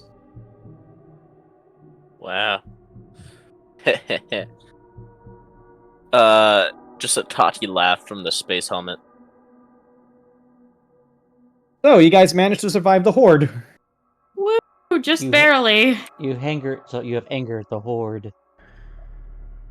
All of you are now aboard the Aquila shuttle, and Grant, you get your first access to a functional VoxNet unit, Mm-hmm. and you are immediately flooded with reports of uprising across the entire planet. Hmm. Feel free to take a bathroom break from here on out. We're gonna have a little bathroom break. Okie dokie. When we get back, I want to talk to the Space Marine. Go ahead. Everyone, I'm going to be back Pissing in, like, time. 5, so yeah, take the opportunity to go piss, poo, or whatever you gotta do. That rhymed. Okay. Yeah, I was about to say that rhyme. Bathroom break.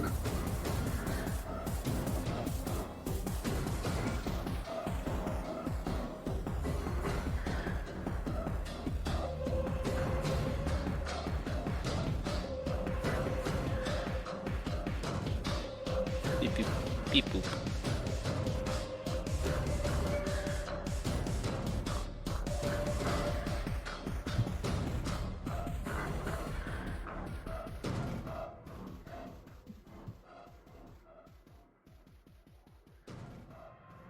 Beep boop boop boop boop bop boop beep bop bop. Beep boop. Yeah. Mm-hmm.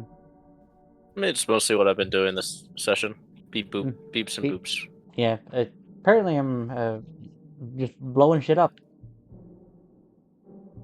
You're very effectively blowing shit up. Hmm. Yeah. And you're very effective at mowing the grass, apparently.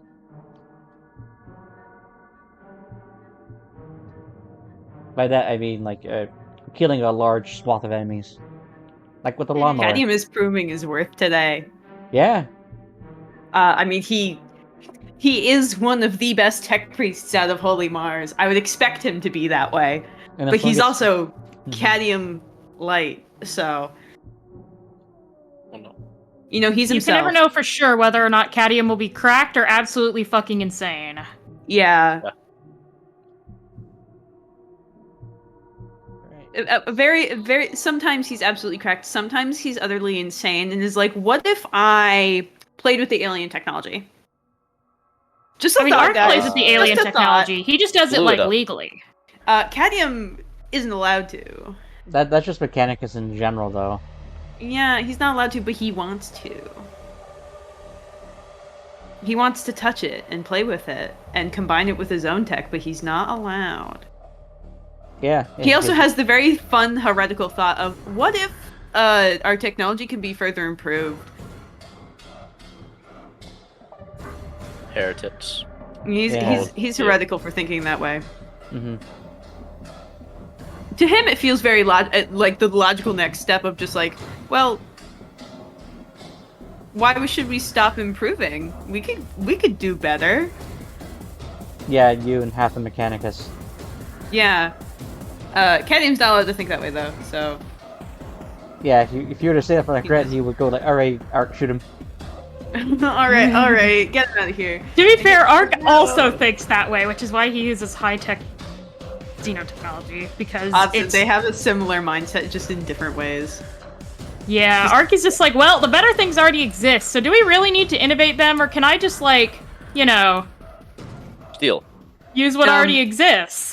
Yeah, if Cadium said it out loud, Ark would be like, huh, that makes sense. And then Grant's like, Ark, shoot him. And Ark's like, oh, gladly. Yeah, sure, I'd shoot him for unrelated reasons, but this works too. I'll shoot him for not that, but like, yeah, bet. Kill this bitch. He's annoying, and he put fireworks in my office. In my desk. He put fireworks in my desk and almost killed me. And Cadium's just like, tee. Yeah, Cadium's he's good at his job. When it comes to everything else that isn't his job, he's not the best. Making friends, socializing. With my fucking what's my fellowship? With It's my very 28, low because you're an AdMech. Yeah, and it went down by 10, I think. It went down by 5 actually when I got Canada Array? Yo. Yeah. So it's 28. My fellowship is at 28. I also have a multitude of enemies. Yeah. That is my roommate. Sorry. I have a rival in nobility, and I have 2 enemies, which are the Fraternity and Feckward. I think the only one here who probably... Because he made his voice sound fucking stupid. Worth it. I have 2 peers, though. I have the AdMech and Academic. So... I think the only one who probably here doesn't have, like, baggage is Beck. The funny Technically, thing Ark doesn't have any enemies, but, Cadium's baggage is from his dad. To be fair, Beck doesn't remember what gave him baggage in the first place. Yeah, my badge is cool like that. Your So baggage the- is Until so it cool, isn't. it's unknown. Mhm. Yeah, most of Cadium's enemies aren't because of him. They're because of his dad, who fucks around and finds out way more than Cadium does, and gets bailed out by his mom. Sins of the father. Sins of the Problems father. mother. Mm-hmm. Yeah, his mother has to deal with so much shit. Some cat. And I'd also like to point out that Elune did kind of piss off Saranon, the warlock from Kalorn. Oh yeah, but he was pissed at us anyways. Yeah, you made him even more pissed off. I'm fine with having Feckward as an enemy. I already didn't like him. Cadium just made a fool out of him because it was funny. What? I did. I'd also like to point out that Feckward offered you guys an opportunity Not in the like form the of fucking- Yes, tip. he did, but we're a little busy now. I Yeah. cleaned the floors. I Yeah. vacuumed. No, that is definitely true. That is I also definitely cleaned true. my floors recently because my floors were covered in something. Some unknown something that kept getting on the bottom of my feet, and it was bothering me, so I finally sweeped and vacuumed in here because, oh my fucking god. Yeah, it's always Because- important to keep your space We clean. still have 'Cause, you know, tomorrow to slippers clean, get disgusting when you wear them for too long. Like right See, now I have them they- off because they're gross from me wearing them constantly. Yeah. She didn't judge you like What's the so problem? hard. I hope you know. Just be like, back. oh my gosh, Scott's supposed to be the one. Yeah. The rest of my room is clean though, if we ignore the hair corner. Sorry. Back. I'm not going to ask about the hair corner. I feel like that's a good Oh. opportunity. Is everyone back I here? shed hair and it falls off my bed into a corner. Oh, that happens with me too, but I don't like talking about it. Is everyone here? It happens so much to the point where I have like a tiny little Yes. corner where if you look at Everyone it hard is. enough, that's just hair. I know. I can infer from that. Is everyone else Yeah. here? Yeah. I also have one Yes, in my I'm bathroom here. too. Tam, you here? I'm here. I need to sweep up my bathroom. The hair corner is going quite large. So, So, Back. back to What? where we were. Beck, you are flying everyone right back to the capital, where the fighting is going to be at its absolute worst. Yes, of course. Everyone is on board safe and sound, and you managed to extract pretty much everybody minus the casualties, because no one stopped to recover the dead. But Yeah. then again, Yeah. but they were They kind wouldn't of recover going in me. here expecting to die, so. Anyways, Beck, I appreciate you being able to. I don't know whatever the God Emperor did to pull you toward us, but I appreciate it. Well, no, the madam did. She, this is her personal ship, so I just thanked her more. I was still didn't fly to you, but, this got me here a little quicker. So, you probably already know about the Gene Stealer invasion, or more so uprising. Let's call it, how do I put it? Yes. I don't know what those things are, but, it certainly didn't like you, or anyone. No. You don't know what a gene stealer is? RTT forgetting I have amnesia about literally everything. Also, gene stealers are not exactly public knowledge. Even within your line of work, gene stealers aren't exactly heard of. Although, no, wait, you guys sold off a bunch of We had heads. Gene stealer heads! Yeah! Beck, you know what they look like. To me. Yeah. That was- No one explained to me though. It was like, Oh, oh yeah, those things, those evil bastards. Like, all right, yeah, sure, okay. Okay, yeah, never mind. Yeah, you do know what a gene stealer looks like, you just don't know what they do. You did sell off, like, a batch of 5 heads to, Vladimir Takara, the guy in charge of Footfall and, like, the alien artifact trade. He thinks you guys are cool for that. If a bit ballsy. we're kind of based like that, I guess. Yeah, but fortunately it was just the heads, and they were already dead, so... Not exactly as dangerous as handling live ones. So, Beck, yeah. Thanks for coming to the rescue. And The madam sent you to us. Is there a reason why? Yeah, where was it? You guys are flying over an active war zone. She basically told you to recover the rogue trader because, well, that kind of looks shady if a rogue trader dies while in service to the Inquisition. But also because she needs an update on what the hell was going on in the facility. Okay. And the Vox networks might be a bit too compromised to transmit that type of sensitive data. Also, your friends are about to get eaten by a whole horde of, like, alien hybrid mutants. Yeah. So it's not like they had time to write a letter. Yeah, that's just to say politics. Fair enough. Alrighty. My lord. Malachi Onera's just... Well, for starters, he's absolutely fucking massive. He's taking up 2 seats just to sit down. I wanted to talk to him. I can As you that do. after. So, Ark. Ark, do we have, like, any spare, like, bolter ammunition and stuff like that? Yes. Awesome. Sir, Space Marine, I He like to kind of- would like to thank you for your assistance. He looks down towards you, and you are kind of reminded by the fact that this guy is pretty much the closest thing you've seen to a demigod. Yeah. But you have prior experience with Space Marines due to the Shiloh Crusades. If only very tangential, this is your first time talking one-on-one to one of them, and you are still very unnerved. And this guy stares at you through this very wrathful helmet, and he just sort of, like, nods stoically and says, I appreciate the assistance you lent me in allowing my escape. Of course. I'll see to it that I can utilize my resources to make sure you're resupplied and provide potential escort to your crusade.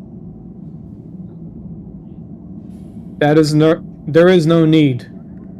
My battle brothers are sworn to penitent crusade for their role in the Badab Wars. Until the crusade is past, I am sworn to slay the enemies of man wherever they appear, allowing myself no respite, no rest. This planet is infested with the Xenos cults. It is my duty and my obligation to wipe them out in their entirety. I shall defend the common people of this world to the best of my ability. For those we cherish, we gladly die with honor.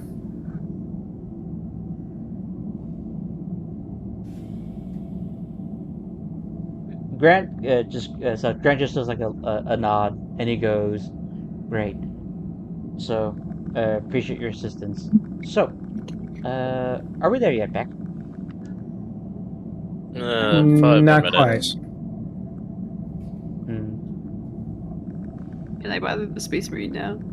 Yeah, you don't put on my account. He's Okay. quite literally stuck with you. That is correct. Can't even kind of like he doesn't have to turn his head that far to look at the Space Marine. But he kind of goes. Do you require any repairs? He looks towards you and regards you quietly, as if understanding that you're, a tech priest, but he shakes his head quietly. Kadim kind of like he rummages through one of his packs and he pulls out a ration pack and he goes, "You might want to take this while we're still on the ride, seeing as you've kind of been in cryosleep for who knows how long." He does not take it, but he does, lower his head in, an appreciation. Your kindness is appreciated, Tech Priest. You can just But call me Kadim. Tech Priest. Okay. I will. And you just sort of see him like twitch a bit where sits, and he just sort of like. You hear like him cough a bit, and you can see from the chinks in his armor like a small trickle of blood comes down, dotted with little black spots. The Cadium is like kind of like gives it a very clear stare as he like looks back up at him and he goes, "Do I have your permission to give you medical attention?" There is no need. That looks like it needs needing. Tell me, You what kinda, do you know of the anatomy of the Astartes? How much would Cadium know of the anatomy of the Astartes? Absolutely nothing. Nothing. Cadium kind of like he like looks up at the guy. Cadium's like half this guy's size, and he looks up at him and he goes, "Not a single thing, surprisingly." Does ZZ know anything from stealing potions In from theory, since I Oculus? believe I have every single lore skill, Ark might. Roll me a minus 50. Okay, I can't even make 50? that no matter what. Damn. Unless I spend a fate point to succeed, in which case then I can, but I don't feel like I want to. This is because the process of creating a space marine is just so fucking high levels of confidentiality, just knowing enough about it could guarantee that the nearest Astartes might try to crush your skull in. Of course, this guy's a lamenter, so he's not an asshole. Yeah. But it is. But just knowing about that would greatly offend him. We don't know, thankfully. Cadium's kind of like still staring at it, and he kind of just goes, "Even if I don't know, I'd rather not leave that untreated. If you want, I could give you my medkit, and you could fix it." He shakes his head. A minor wound from a previous battle. It will heal. Right. Out of context, don't Astartes have like superhuman healing capabilities? Remember how I said there were little black spots in his blood? Yeah. Like, That's part of his healing factor. oh. Nanomachines, son. They automatically clot blood. Yep. So if he loses an arm, he won't die from exsanguination because the blood will just clog itself up with the little black spots. He will no need a prosthetic arm after that. Fortunately, this man has all 4 of his limbs. Yay! Hooray! All 4 of his limbs. Cadium does not need to replace them. Not that he knows how. Yeah, I mean, like, Space Marines use just bigger versions of standard prosthetics. Oh, that's easy. Cadium Really could do that. high quality standard prosthetics. Oh, Cadium could do that. getting him to accept would be another issue entirely. Yeah, exactly. You get the feeling that this guy isn't quite used to your guys' presence. Like, he's not used to being around normies. No offense, but you guys are normal mortals to him. Yeah. And he's been on a penitent crusade for the past... How long As long ago as were the anyone Beidab can really Wars? remember. How long ago were the Beidab Wars? Let's see, this is like... We're talking 999.M41, so this is about... Yeah, he's been on crusade for at least like 50 years. Yeah. Penitent crusade. Lifespan. Jesus. Yeah, Cadium's yeah. gonna keep bothering this guy. By the way, he's turned around to him, and Cadium is a weird tech priest, gesturing in his vague direction.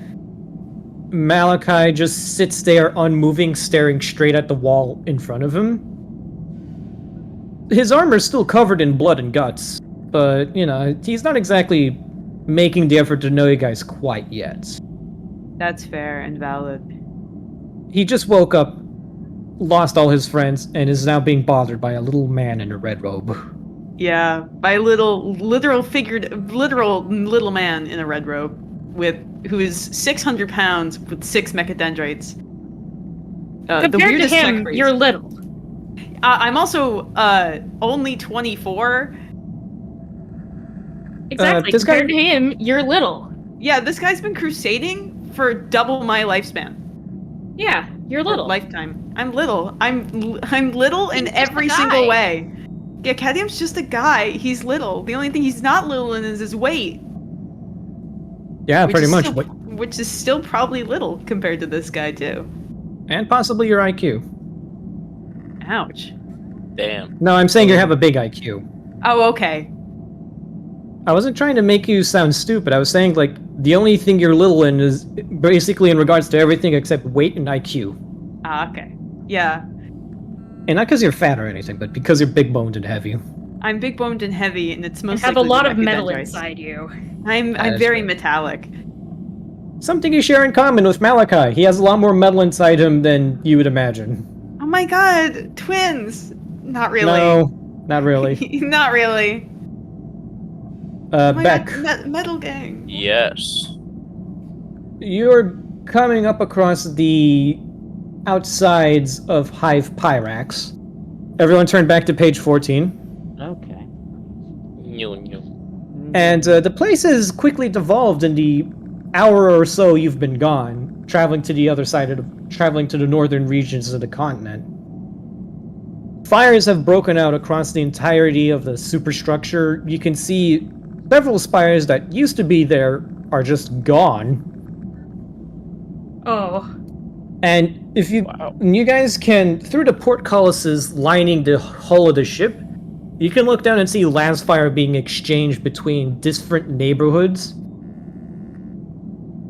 Entire hab blocks have gone up in smoke and flames, and you can see what looks to be tanks patrolling the area. You can't tell who's fighting or who's in control of what area. But Beck, you receive a message on the Voxnet, and it's basically what's left of the PDF loyal to the Imperium is asking for landing clearance codes.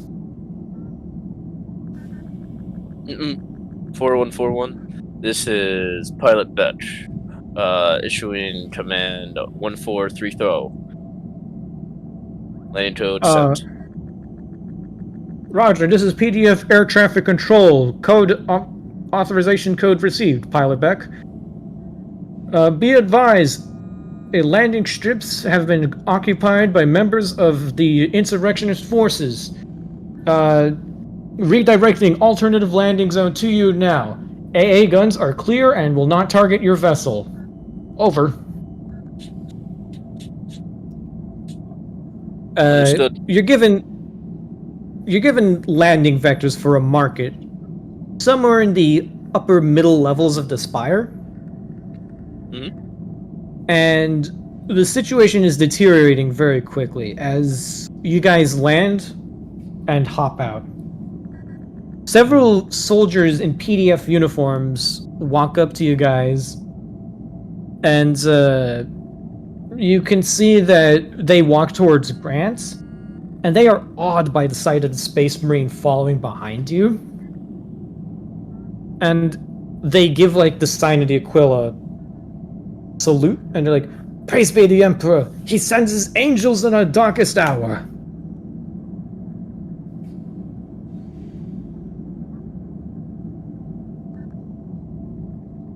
Does anyone make a clarification that it's just the one guy? No. Ark just kind of looks. Don't know how to tell you this. It's just him. Yeah, it's just him. Not to diminish the power of a single Astartes. However, if you were expecting an entire chapter, that isn't what we have here. Oh. Well, we still have the full power of a rogue trader dynasty hanging above orbit. Ooh, how about that?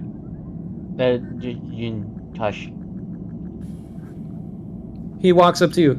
Lord Captain Grant, correct? Yes. I am Sergeant Morello of the Fenring Primus Planetary Defense Forces. Pleasure. So, we have several issues. Local Vox units are being jammed. We suspect that some sort of psychic emanation is preventing our astropaths from calling for help. Psychic, you say? Yes, our astropaths can't get a clear message off-world. It's sort of something about shadows dancing in the warp. However, the Lady Inquisitor has insisted that the planet can still be saved. We just need to consolidate enough of our forces to locate and target the... what was it? The words she said. Diego. Target extremists. With my commissar training, I probably would have been trained on the majority of the Emperor's enemies, right? Enough to tell people what to do in the event your regular chain of command was killed, yes. Commissars are taught how to keep morale up and how to sell the enemy as beatable. Alrighty. Why do you ask? I'm just asking because would he know about the whole, synaptic connection that Tyranids have? Like, if we were to eliminate essentially the field commander, it would essentially effectively diminish the combat capabilities of the Tyranids. Or at least the Gene Stealer cult. Well, important distinction to be made. Gene Stealers are not connected to the Tyranid hive mind. Only the Patriarch is. The cult as a whole has a connection to the Patriarch.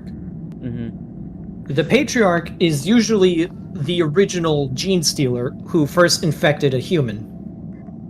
Okay. So we got The Patriarch is basically the leader of the cult, and the source of many of its psychic abilities. Kill the Patriarch, and the cult loses all cohesion and suffers the worst migraine of your life. Okay then. So you can tell, based on your own training and, hearsay, the Inquisitor is looking for the Patriarch of the cult. Kill it, and the planet can be saved.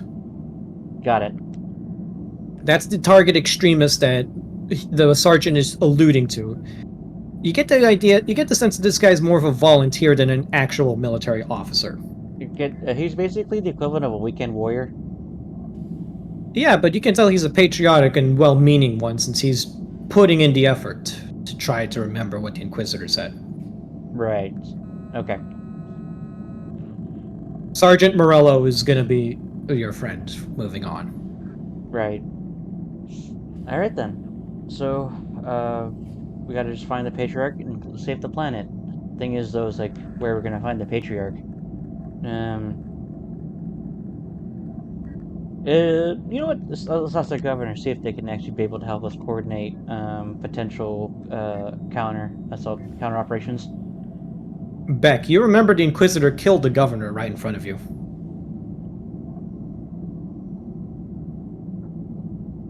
Yeah.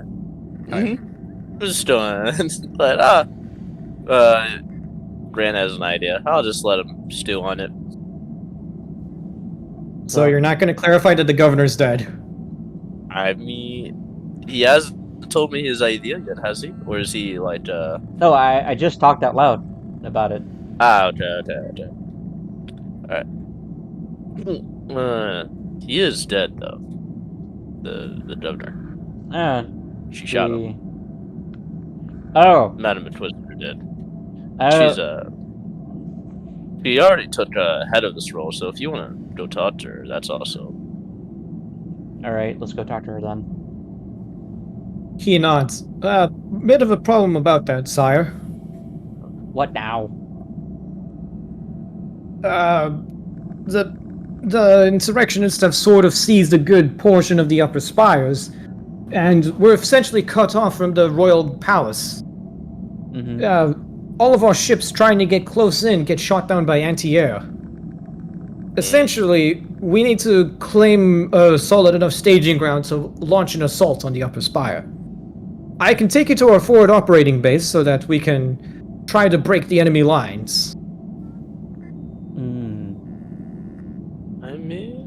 Let's do How it. many anti-aircrafts do they have? And the guy Sergeant Morello kind of shrugs. I'm not sure. The whole area is crawling with infected insurrectionists. I mean,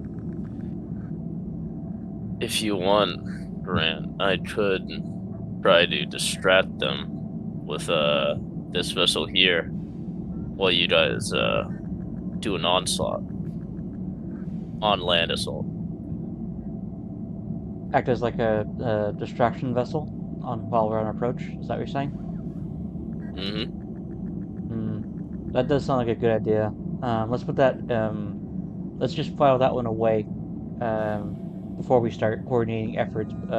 Prior talking to the Inquisitor. I do Well, like I it, mean, though.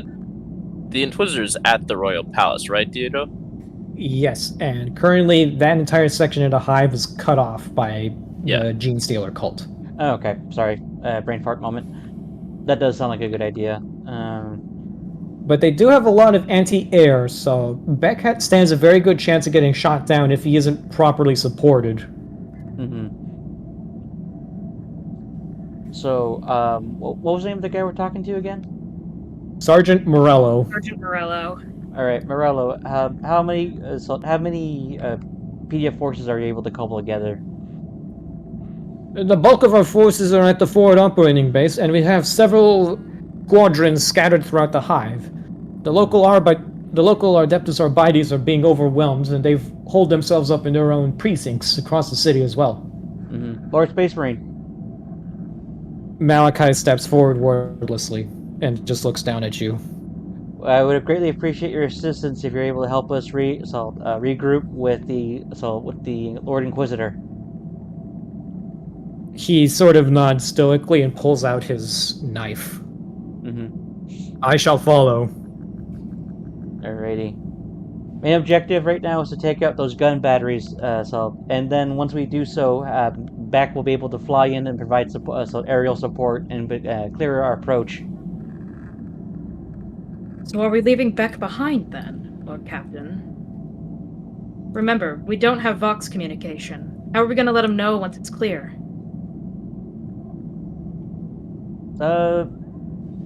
Malachi sort of steps forward. It would be wise if he accompanied us. If we lose him, then your aerial maneuver will be all for naught. Exactly. These men can guard the airstrip well enough. I believe our strength lies in numbers. Especially if we're fighting another set of hordes. We need all the firepower we can get. Grant's thinking to himself and goes, "Man, I wish I had smoke grenades right now." I'll be sure to ask Kay for that later. Diego, are we by an armory at all? You're at a market. I don't carry smoke grenades, Lord Captain. Your best bet for a resupply would be at the forward operating base. Which Yeah, which means is at the going Royal closer Capital. towards where we need to go anyway, so you know. Yeah. Alright. Sorry, Beck. Looks like your wings are clipped for this part. They I'm always sure are. the Void... We've seen him do fine on the ground. Yeah, he does excellent on the ground. He's just very eager to deliver the Emperor's justice via explosive payloads. Yeah, for the Emperor. Also, I still remember him. Also, Beck does have a shotgun and a bow and arrow, so he'd be good at close quarters or ranged. I have also a sniper rifle and a hand cannon. What the fuck? He has a lot of guns on him. Yeah. I do. What? A lot of nooks and crannies in that spacesuit. All of his guns are just inside of his spacesuit with him. He like zips himself open and pulls out a fucking sniper Cute rifle. thing of just, like, And the people, rest of the like, party's peeking just out of like, yeah, nowhere. alright. I mean- yeah, okay. You've seen him without it. Something Hunter, something Destiny. Yes. Something, get a move on.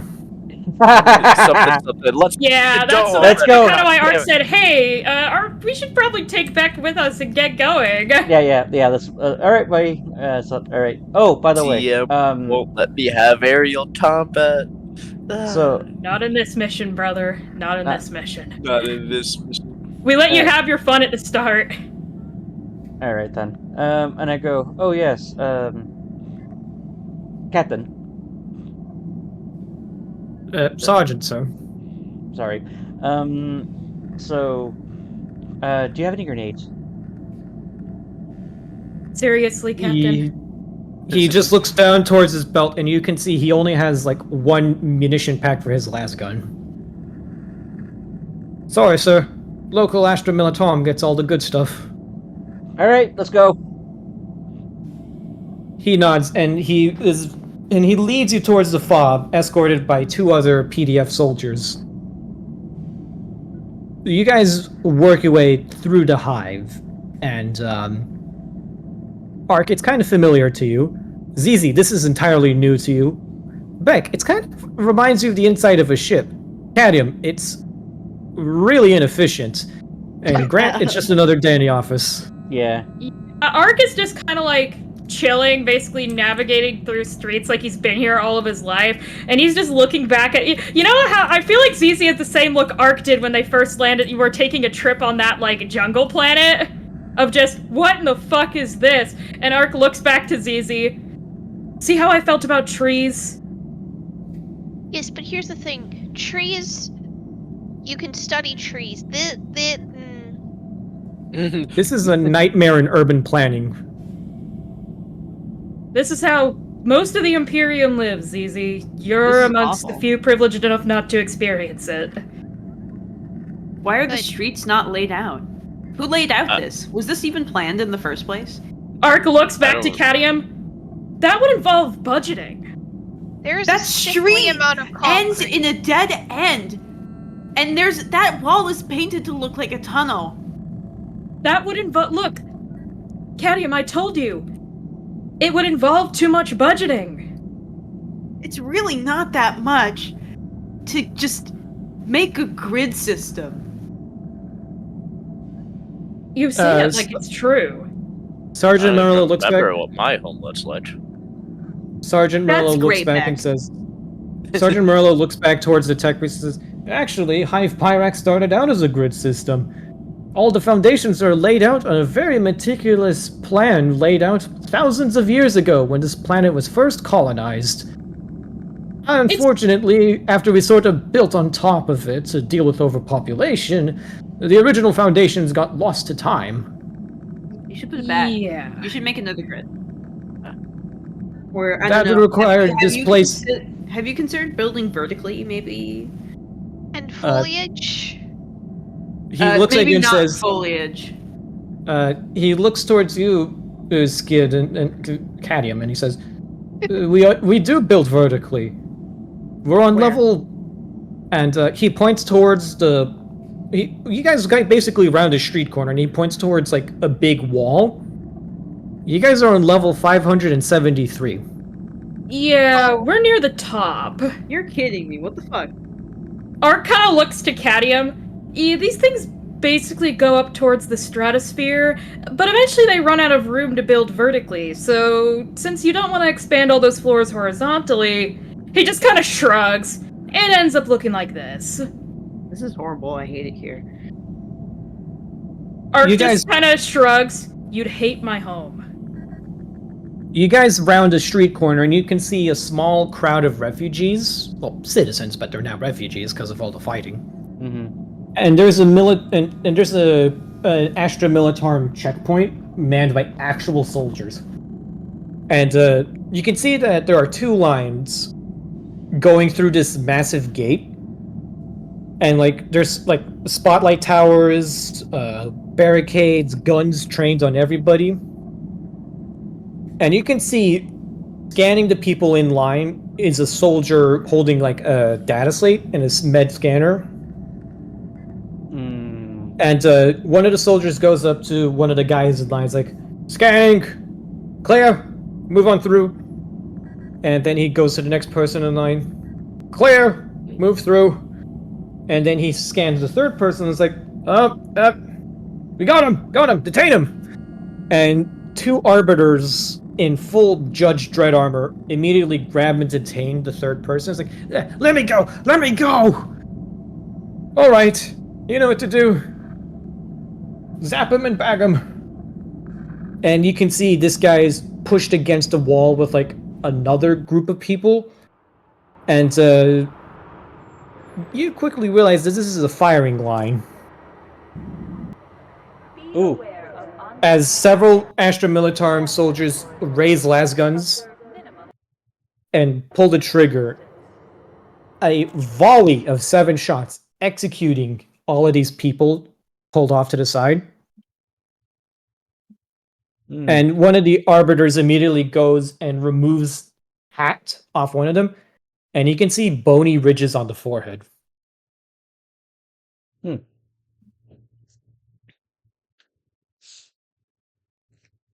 Remember, not a single tainted individual can pass through the checkpoint. If you've been found to be corrupted by the Xenos taint, you will be given and delivered the Emperor's mercy. No exceptions. Attempting to bribe a member of the Astra Militarum is grounds for immediate execution. Grant mutters to himself. At least he has the speech down. The soldier holds you up and is like, whoa, whoa, whoa, whoa, I can't let you... Oh, sweet Emperor on Terra, is that an Astartes? It is. And you're Yes. currently impeding his business. Step aside. Wave him through, wave him through, wave him through. And, like, the soldiers immediately part, like, the Red Sea to let you guys pass. What if you wanted to conduct a military search, but a rogue trader and an Astartes walked in the room? And yeah, attention 5s and 6s. The 10s have entered, and 11. One of the Cadmium. Yeah. One of the soldiers spines is like, oi, tech priest, Yeah. take this. And he hands you, like, a med scanner. This thing can root out anyone infected by the Xenos taint. Cool. Thanks. Instructions written on the side. Bless your Omnissiah, and praise be the God Emperor. Yep. What's the other side? Praise be the God Emperor. Sorry, I'm drawing. Kaden says it more enthusiastically. You paying attention at all? I'm paying attention. I'm drawing Cadium. Fair. This is an important drawing, okay? So, you guys are led through the checkpoint as another batch of Gene Stealer cultists are executed. And you can see that the squalid does not get any better the deeper you go into the hive. No shit. It gets worse. Like, it always gets worse. Yeah, like, this is not healthy living at all. It's not sustainable, it's not good. But everywhere you go, you see little lived-in spaces. Little makeshift shrines to the God Emperor. Little places where you can point out where children used to play. A little shack that serves as a makeshift vendor's stall. Possibly for stolen goods. Mm-hmm. And you can see what looks to be like an empty crib off to the side in an abandoned little shack made of sheet metal. Oh. That is, those are very grim implications. You don't know what happened to the people who lived in this neighborhood. Maybe they got out. Maybe they were infected by the cult. Maybe they're waiting for evacuation off-world. You don't know. These people are beneath you. And you have worse things to deal with. Yeah. Is there Everyone turned to... Is there like a private room? Go ahead. What? Is there like a room? Like a room we could use? Well, there's like... You guys are passing through a myriad maze of like... roads and streets. Well, roads and streets in quotations. Mm-hmm. But there are some empty, like, sort of rooms that have been transformed into makeshift houses for people. Mm-hmm. Cadium, Yes. I need you to scan me. Cadium blinks at you, and he kind of just goes, "Sure." Alright, wait, you're gonna use the med scanner on Grant. Yeah, I guess so. Okay, you hold out that sucker and scan Grant. And you get a negative reading. Hmm. Grant Lord is Captain. Gene Stealer free. Good to know. Alrighty, let's proceed. Why did you need to check? Hmm? Why'd you need to check? I was separated from all of you, and all I really remember was the danger and mentally preparing for a fight. Commissar training dictates that whenever people are tainted, that's usually what the only thing they remember. Hmm. That makes That and sense. that and there's also legends of a particular gene stealer called a gunslinger, which I do not wish to meet. That particular strain would be known as the Kellermorph. Hmm. They have 3 arms and they're master gunslingers, and they also bolster the morale of any gene stealer cults. Hmm. In other words, what I do, but for the Tyranids or for the gene stealers. So Right. I don't really intend to enter a duel with one anytime soon. I don't Understandable. blame you. Yeah. Also, new cat I saw. doodle up. Yeah. Anyways, we shall proceed. I also do Wait, like those fucking Judge Dredd guys. the Adeptus Arbites? Yeah, the Adeptus Arbites, they're fucking cool. Yeah, they're doing their best, but they're not used to dealing with planetary uprising either, even though they have wicked amounts of ordnance. Mm-hmm. Wait. So, Grant, you're stopping just to get yourself scanned, correct? Yes. Okay. Well, that's what I want to do. I don't know if everyone else wants to get scanned. Do you have the bug? Or do you Do I have have the the bug? bug? I don't know. Captain, do you just want us to scan? Yeah, let's do I- that. Art kind of looks. We weren't even hit. That is a good. So that is a good point. Let's proceed. Cadium leans into Ark a little bit and he goes, I think the captain has a little bit of anxiety from the war.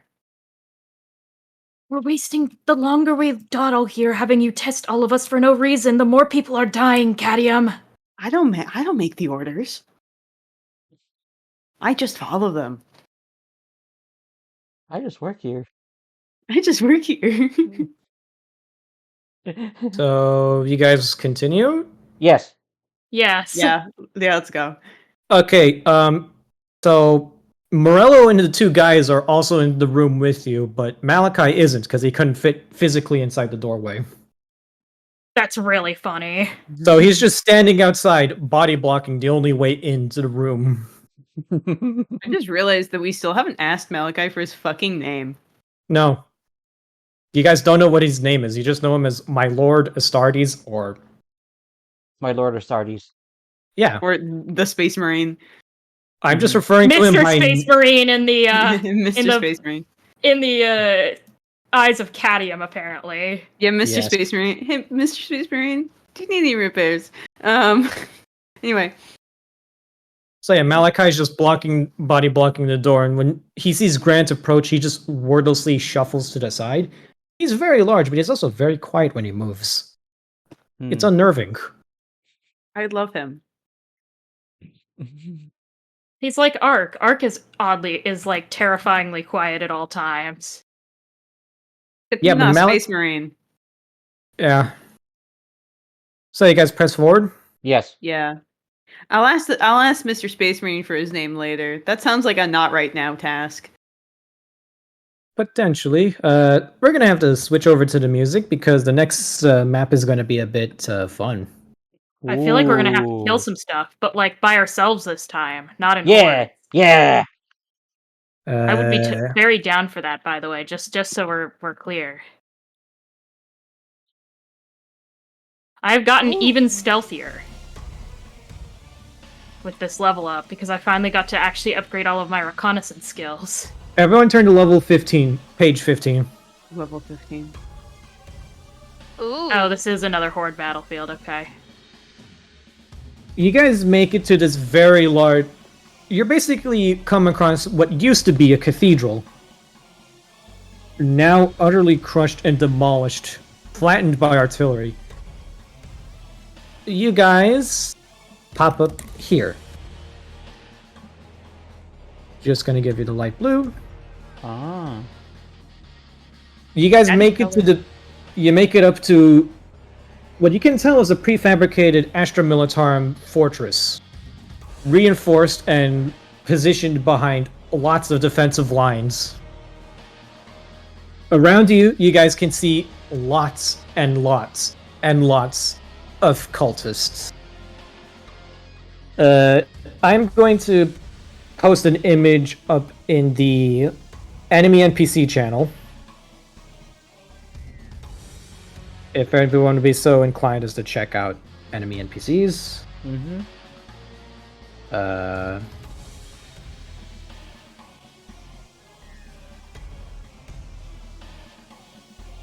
At the very tail end of what used to be this cathedral, you see a heavily modified cultist holding a microphone stick, yelling orders out at the cultists.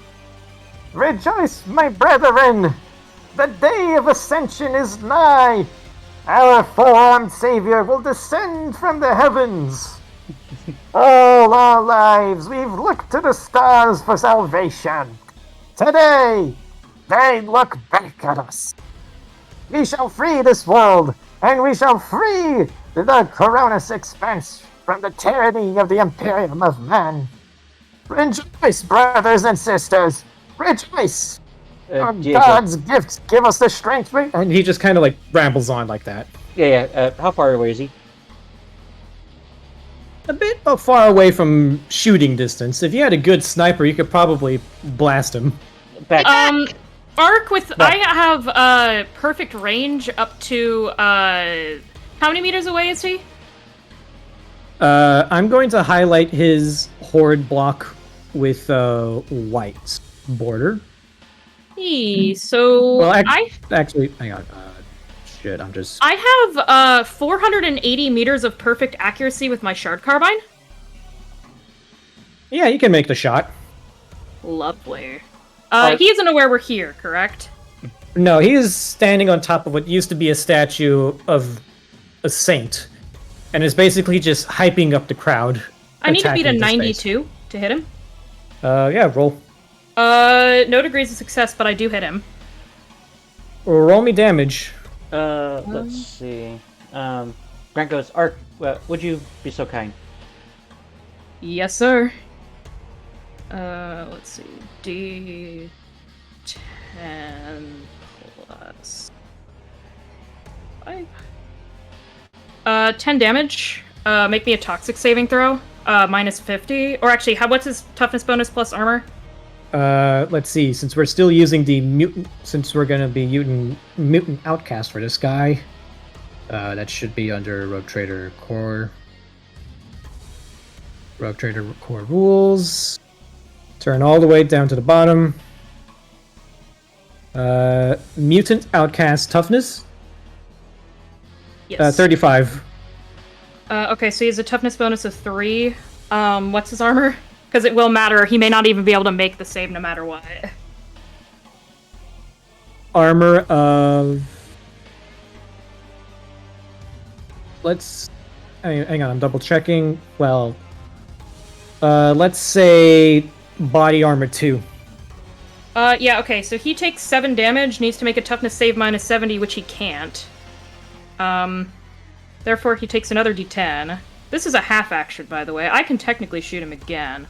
He takes 5 more damage, so 10 total. Or no, 12 total. Wow, he has exactly 12. Well, Ark basically just goes, "Yes, sir, Captain," basically looks down the sights of the shard carbine, closes, basically with his one good eye. You can basically hear gears whirring in his head. One single shot, and he just falls over dead. I like to imagine there's like a mic drop, like static sound effect. And we shall give praise to our benevolent patriarch, and we shall destroy the works of... And then he just, you hear really bad microphone backlash, Like, everyone winces and covers his ears as you basically Lee Harvey Oswald this man. Just gives Grant a thumbs up. Mhm. Unfortunately, the Horde is now outraged, angered, and they will move a bit closer to you guys in response, Cadium. as they are now incensed by what they see as the death of a martyr. Mm-hmm. Cadium. L. Yeah. Shoot some warning shots of your grenade launcher near their feet, and also retrieve that microphone. Would you please? On it. All right then. As you do that, you see like some Imperium guards like, whoa, whoa, whoa, whoa, whoa, whoa, minefield, Minefield? minefield. Minefield. What about it? What about the And- minefield? This very heavily mustachioed soldier is clearly experiencing signs of shell shock, but he is warning you not to cross the minefields they've planted in front of the defensive lines. Doesn't Cadium have Mido? Cadium does have Mido, yeah. Mida would be a very big target for these guys. Unfortunately. Yeah, he- Mido is just a single servo skull. This poor man just keeps saying, minefield, minefield, Yeah, we could see the minefield. Thank you, though. minefield. And you see another soldier's like, hey, Tomlin, it's all right. It's all right, Tomlin. Cadium kind of like raises the scanner a little bit before pushing it down with his own hands and goes, all right, Tomlin is minefield. sorry. Tomlin lost his wife and kids in an initial assault. Oh, I'm sorry to hear that. Anyway, I'm gonna go. So I'm gonna go. So the Emperor shall ever appreciate their sacrifice. yeah. Yes. Anyway, Captain, you wanted a grenade launched. Where? Just shoot them in general, really. But Just in general. Got yeah, it. yeah, yeah. Let's get in position, everybody. All right, positions, everyone. On it. As And you I- do, it's like as you do, you can see one of the soldiers approaches like, "Oi, Tech Priest, That's me. I have a get name. in the garage. We need you." Oh, Captain, I would love to. Kadim like looks down at his arm, which is detachable, and he goes, "You might have to do without the grenade launcher, Captain." As he runs to the garage. He looks towards you. Grant notices the authorities, notices the commissar hand. It's like, "Cool, blimey, the Inquisitor came through with her reinforcements," and he like kneels before you, Lord Captain. Well, we're glad to see you. So yes, I'm very glad that I am here as well. We could really use the services of your Tech Priest, my lord. The Magos is dead, and the Lehman Russ isn't going to be operational before we're overrun. Oh, Magos is dead. Lehman Shit. Russ, you say? I say as a player, not as a character. Okay. Awesome. And I go. It shall be repaired, and don't worry, I shall come. So don't worry, I will happily commandeer it to lead the charge to regroup with the Inquisitor. All right. Tech Priest, Tomlin, the rest of you, with me. Keep up the defense, lads. So I'm assuming this is going to be a Cadium has to do a fun little side mission while we hold stuff off, kind of like Beck. Mm-hmm. You guys all go towards the garage if you would like. Alrighty. All right. I have a decent techie score, so I could actually, in theory, help Cadium. You have no idea how much commissars go. Their commissars are like the peanut to the Lehman Russ's chocolate. That was a weird analogy, but I'll accept that. Yeah. You guys basically go into this garage inside the Ford operating base. You pass by a medical ward full of injured people, like soldiers who've been caught by mines, traps, and just got shot at. And you guys are eventually led to the motor pool, and you can see that there is in fact a singular Lehman Russ sitting there. I don't know what that is. A Lehman Russ is approximately a 12-foot tall battle tank. Sick. Yup. For context, I'm going to post a picture up. Give me a second. Hey, the poor Astartes may even fit in that. No, I forget. This guy's also named after one of the Primarchs. That does not Because do he is well. a Primarch Marine, you said. Yeah, this is probably the best one that gives you an accurate comparison of how tall one of these things are. Well, actually, no. There's probably... It's like Here it is. 3 cadmiums tall. Yeah. Here it is. Three This is... cadmiums. It's about 1 1/4 Space Marines. Oh, This is what... Banger! That's more or less to scale. Yeah, cadmium is like only like I think he's 5'3". He's quite short. Yeah, that's Anyways, like almost 3 cadmiums tall. you see this very nice, massive Lehman Russ, and you can instantly tell this thing needs fixing. Yeah. Cadmium. Please Uh-huh. repair that. We could definitely use that as a tool to regroup. I'm already on it. Cadmium's mechadendrites are already reaching to start getting to repair this shit. Roll me tech use. On it.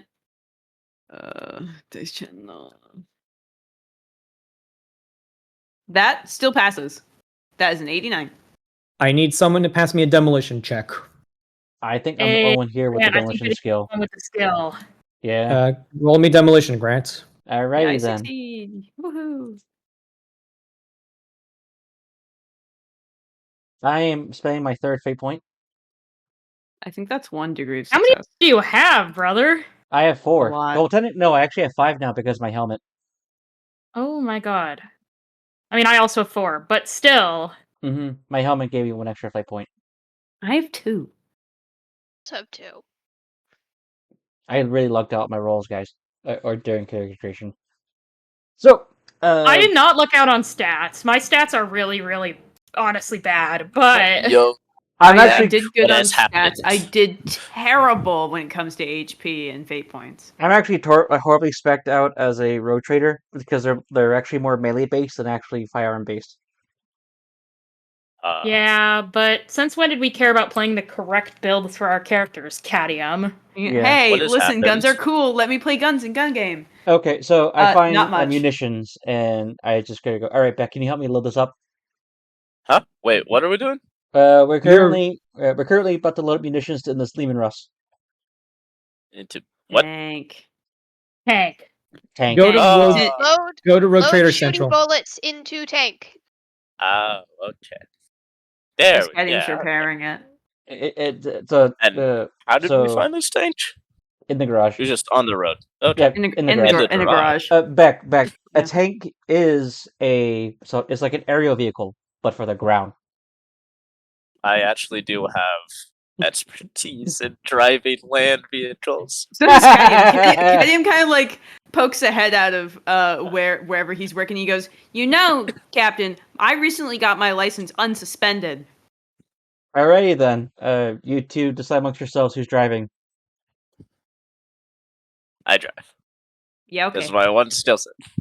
Caddium canonically had his license suspended and then got it back. What will it be to roll the cannon, Diego? The what? Cannon. Okay, so heads up. The Lehman Russ has 1, 2, 3, 4, 6 seats inside. Okay. Okay. There is 1 commander, 1 driver, 1 gunner, 1 loader, and 2 additional gunners for this side sponsons. Mm-hmm. Okay. Grant's gonna end up having to, I believe, be the demolitionist, the loader, if it's a demolition-based test, because I believe he's the only one with the skill. I also have it. But you're driving. But I drive. I thought Caddium dibs that. No, Beck dibbed driving. It's my one skill. It's my one. Okay. Remember, No, I Caddy mean, if probably you- shouldn't be trusted to drive. His license was suspended, and he recently got it unsuspended. There's You a reason can, it got suspended. I mean, if you want to, just be like, no, I drive. I'm down to drive. I think I have a +10. And it's up to you, Grant. Okay. Who here's gonna more so happily drive over the enemies of the Emperor? Drive over them? Probably Chadium. I love Caddy. driving over heretics. Yeah. So Caddy's driving. Driving over people is actually why I got my license suspended. Yeah. Well, in this case, it's fuck them anyways, or fuck them anyway. I accidentally hit a couple tech priests. Then that's important. Did they actually go? So when they actually was it like the styles of like crushing soda cans or food canisters? Yeah, they're fine. Never mind. I think. I feel like that's not they're what's fi- important here. No, it's certainly They're fine isn't. now. So I All think. right. At least I have less them. Because you see, if Beck can load the stuff, then that would leave Grant open to actually be in the command seat with all of his command skills. yeah. Yes. We have 2 gunners. I also- Okay. I need to take drugs. I don't care which gunner seat I'm on. Just put me on one of them, TM. Actually, I think I had the best ballistic skill out of everyone left. So if we want to stick me on the big ass motherfucker, You're loading, Cooper. I just want to know what Lynn's ballistic skill is. No, I mean arts. 57. I have a higher ballistic skill? My ballistic, dude. All of my stats are shit. You I forget. did not know. I did didn't not roll know, above a I'm sorry. 45 on character creation, and that 45 was in like my best roll by far. Most of my rolls were below 40. I apologize. Yeah, all my stats suck. But I don't have the demolition skill. Otherwise, I would with my 18 intelligence bonus. But that's like one skill I don't have. I have an int of 38. Yeah, my intelligence is 62 with my bonus being 18. I have a 58. Yeah. But anyway, Tam, do you have any qualms with me being on the big gun this time? Because you still get a gun. You're fine. All right. I will So, grab you the big guys- gun. I need to go take drugs. I'll be right back. Okay, I'm gonna put the token. Just to make sure. Okay, yeah, no, it's good. Command copy. Move this over here.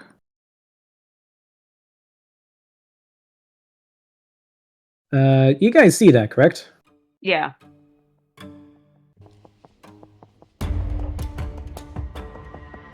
I am giving you guys a little border in red so you can see where your tank is compared to everyone else. Fucking love this, Diego. So you guys all pile inside the Lehman Russ, and it is kind of cramped. Russ interior, so you guys can see what it looks like.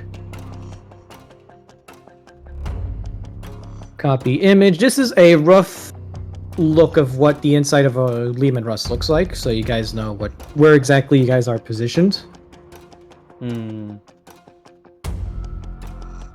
More or less. I do have a +10 to driving ground vehicles. Look at me go. I need appropriate music. We're gonna go with this. Play Command V. That's the wrong Command V. Nope. Dash play. We want this one instead. I can only play 5 songs from this source per day only.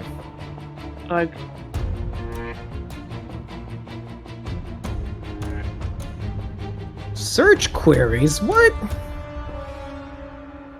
I have no Those- idea how to open Okay, so ignore Matchbox, put on your own music, whatever. Halo 3 ODST, here I come. Pretty much, yeah. Diego. Yes. Once the tank starts rolling out, Grant, I want to have Grant say something before we deploy, if when the opportunity presents itself. You guys basically very quickly get the tank back in working order. Mm-hmm. Cadmium is able to perform the proper machine rites to appease the machine spirit of the battle tank. Mm-hmm. Mm-hmm. And Cadmium, as you're like, rhythmically repeating binary chants and swinging a sensor of burning oil, you can hear the engine roar to life as like the back smokestacks puff a lot of smoke and flash fire. Yeah, buddy. And everyone starts to take their position within the tank. It's kind of claustrophobic, but it is pretty big. Unfortunately, it is too big for Malachi to fit in, but he just kind of looks off to the side, goes towards a wall of weapons, and you see the guy pull out a heavy flamer. Oh my god. Yes. Yes. Okay. Cadmium kind of like pats the inside of the tank and he goes, I know that you miss running over people. Don't worry, I'll get you what you want, bud. You can deserve it. The machine spirit seems pleased by this as the engine gives out a mighty roar. Very mighty roar. Alright, I just wrote this. I wrote this. As the you can see several soldiers like are cheering now that the Lehman Russ is operational. And you can see Sergeant Merlin's like, all right, you dogs, get in line. The commissar is gonna give the speech.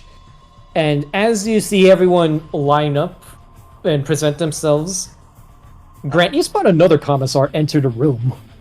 Well, too bad I'm a rogue trader and he isn't. I am back. Hello. Hi. So, What are we doing? Quick recap. Cadmium has the tank up and running. Everyone's crawling inside. I see we have a tank token. Yes. Grant is about to give a speech, but another commissar has entered the room. And Grant, you can tell that this guy thinks he's the one giving the speech, but then he sees you inside his Lehman Russ. And then he opens his mouth in protest before his eyes wander over to the Astartes. And then he just like wisely is like, Men, today we face impassable odds.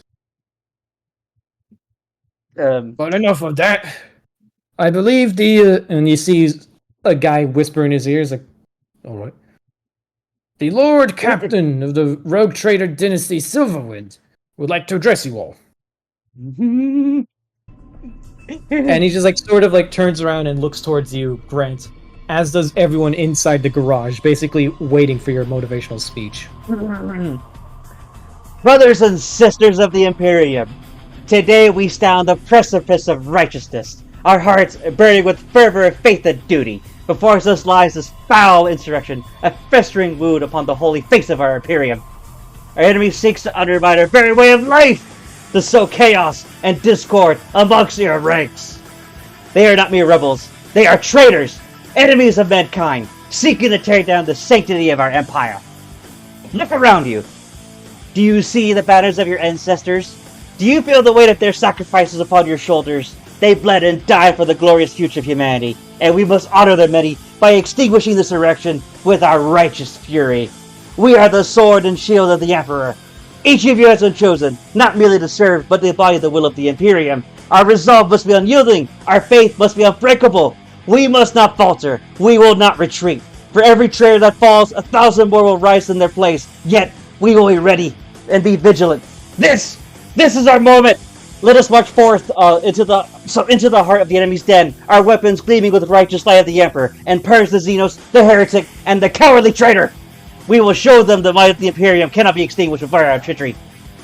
With every act of insurrection, there will be retribution. For every cowardly strike against our beloved empire, there will be a reckoning. We will make them understanding the true meaning of fear. Enemies of humanity will learn the iron fist of the Imperium, and they will tremble before our might. Glory to the Imperium and for the honor of humanity. We shall prevail. Forward! Hoorah! And you hear like them like cheer and like pump their fists in the air, and you can see Malachar thud his fist against his chest rhythmically in clear Astartes battle code for "Let's fucking do this." Let's fucking go! I don't say that part. Right The door. that quickly. I had that one written like 6 months ago. I just didn't have the opportunity to use it. Well, he definitely did.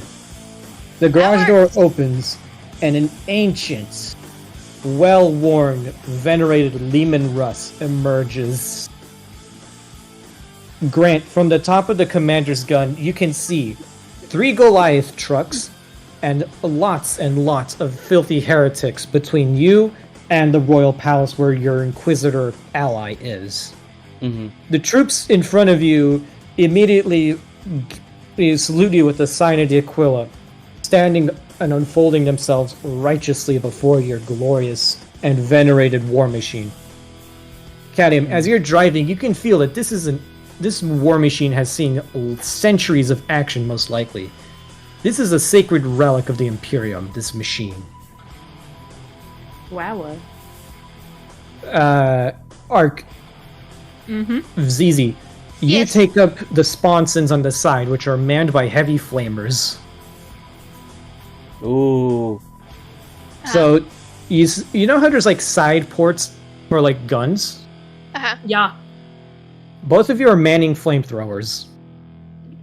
Nice. Oh, hell yeah, brother. And I believe, Beck, you are manning the. You're on ammo loading, correct? I believe so. Because you could also, yeah. So Ark is on the main turret. Yes, I am on the main turret. Uh, What is the main wait, hang turret, by the way? the main turret is a las Battle. cannon. Oh. Oh. Gas cannon? Ooh. Interesting. Yes. Would that mean base- would that mean that I'm like on the Oh top? no, wait, but it's no, manning wait, the never. head- No, wait, never mind. The turret-mounted battle cannon has blast 10. And the hull-mounted weapon is a single las cannon. Oh. So, in short, the big gun that... Oh no, wait. Hang on, I miscounted. ZZ is on the side flamethrower, Cadium is driving.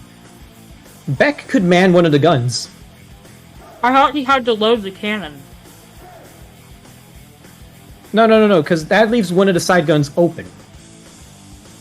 Oh, okay. Beck, you can man the other side flamethrower. Ooh. And you could just have another dude inside the tank loading it. Oh, that's more fun. Yeah, everyone's manning a gun and Skid is driving. And Grant is commanding. Grant is As he looks commanding. past. Grant is commanding, but there is also a Stormbolter on the top of the turret. Oh, I know what I'm doing. So, yeah. ZZ, Beck, you two are on flamethrower duty.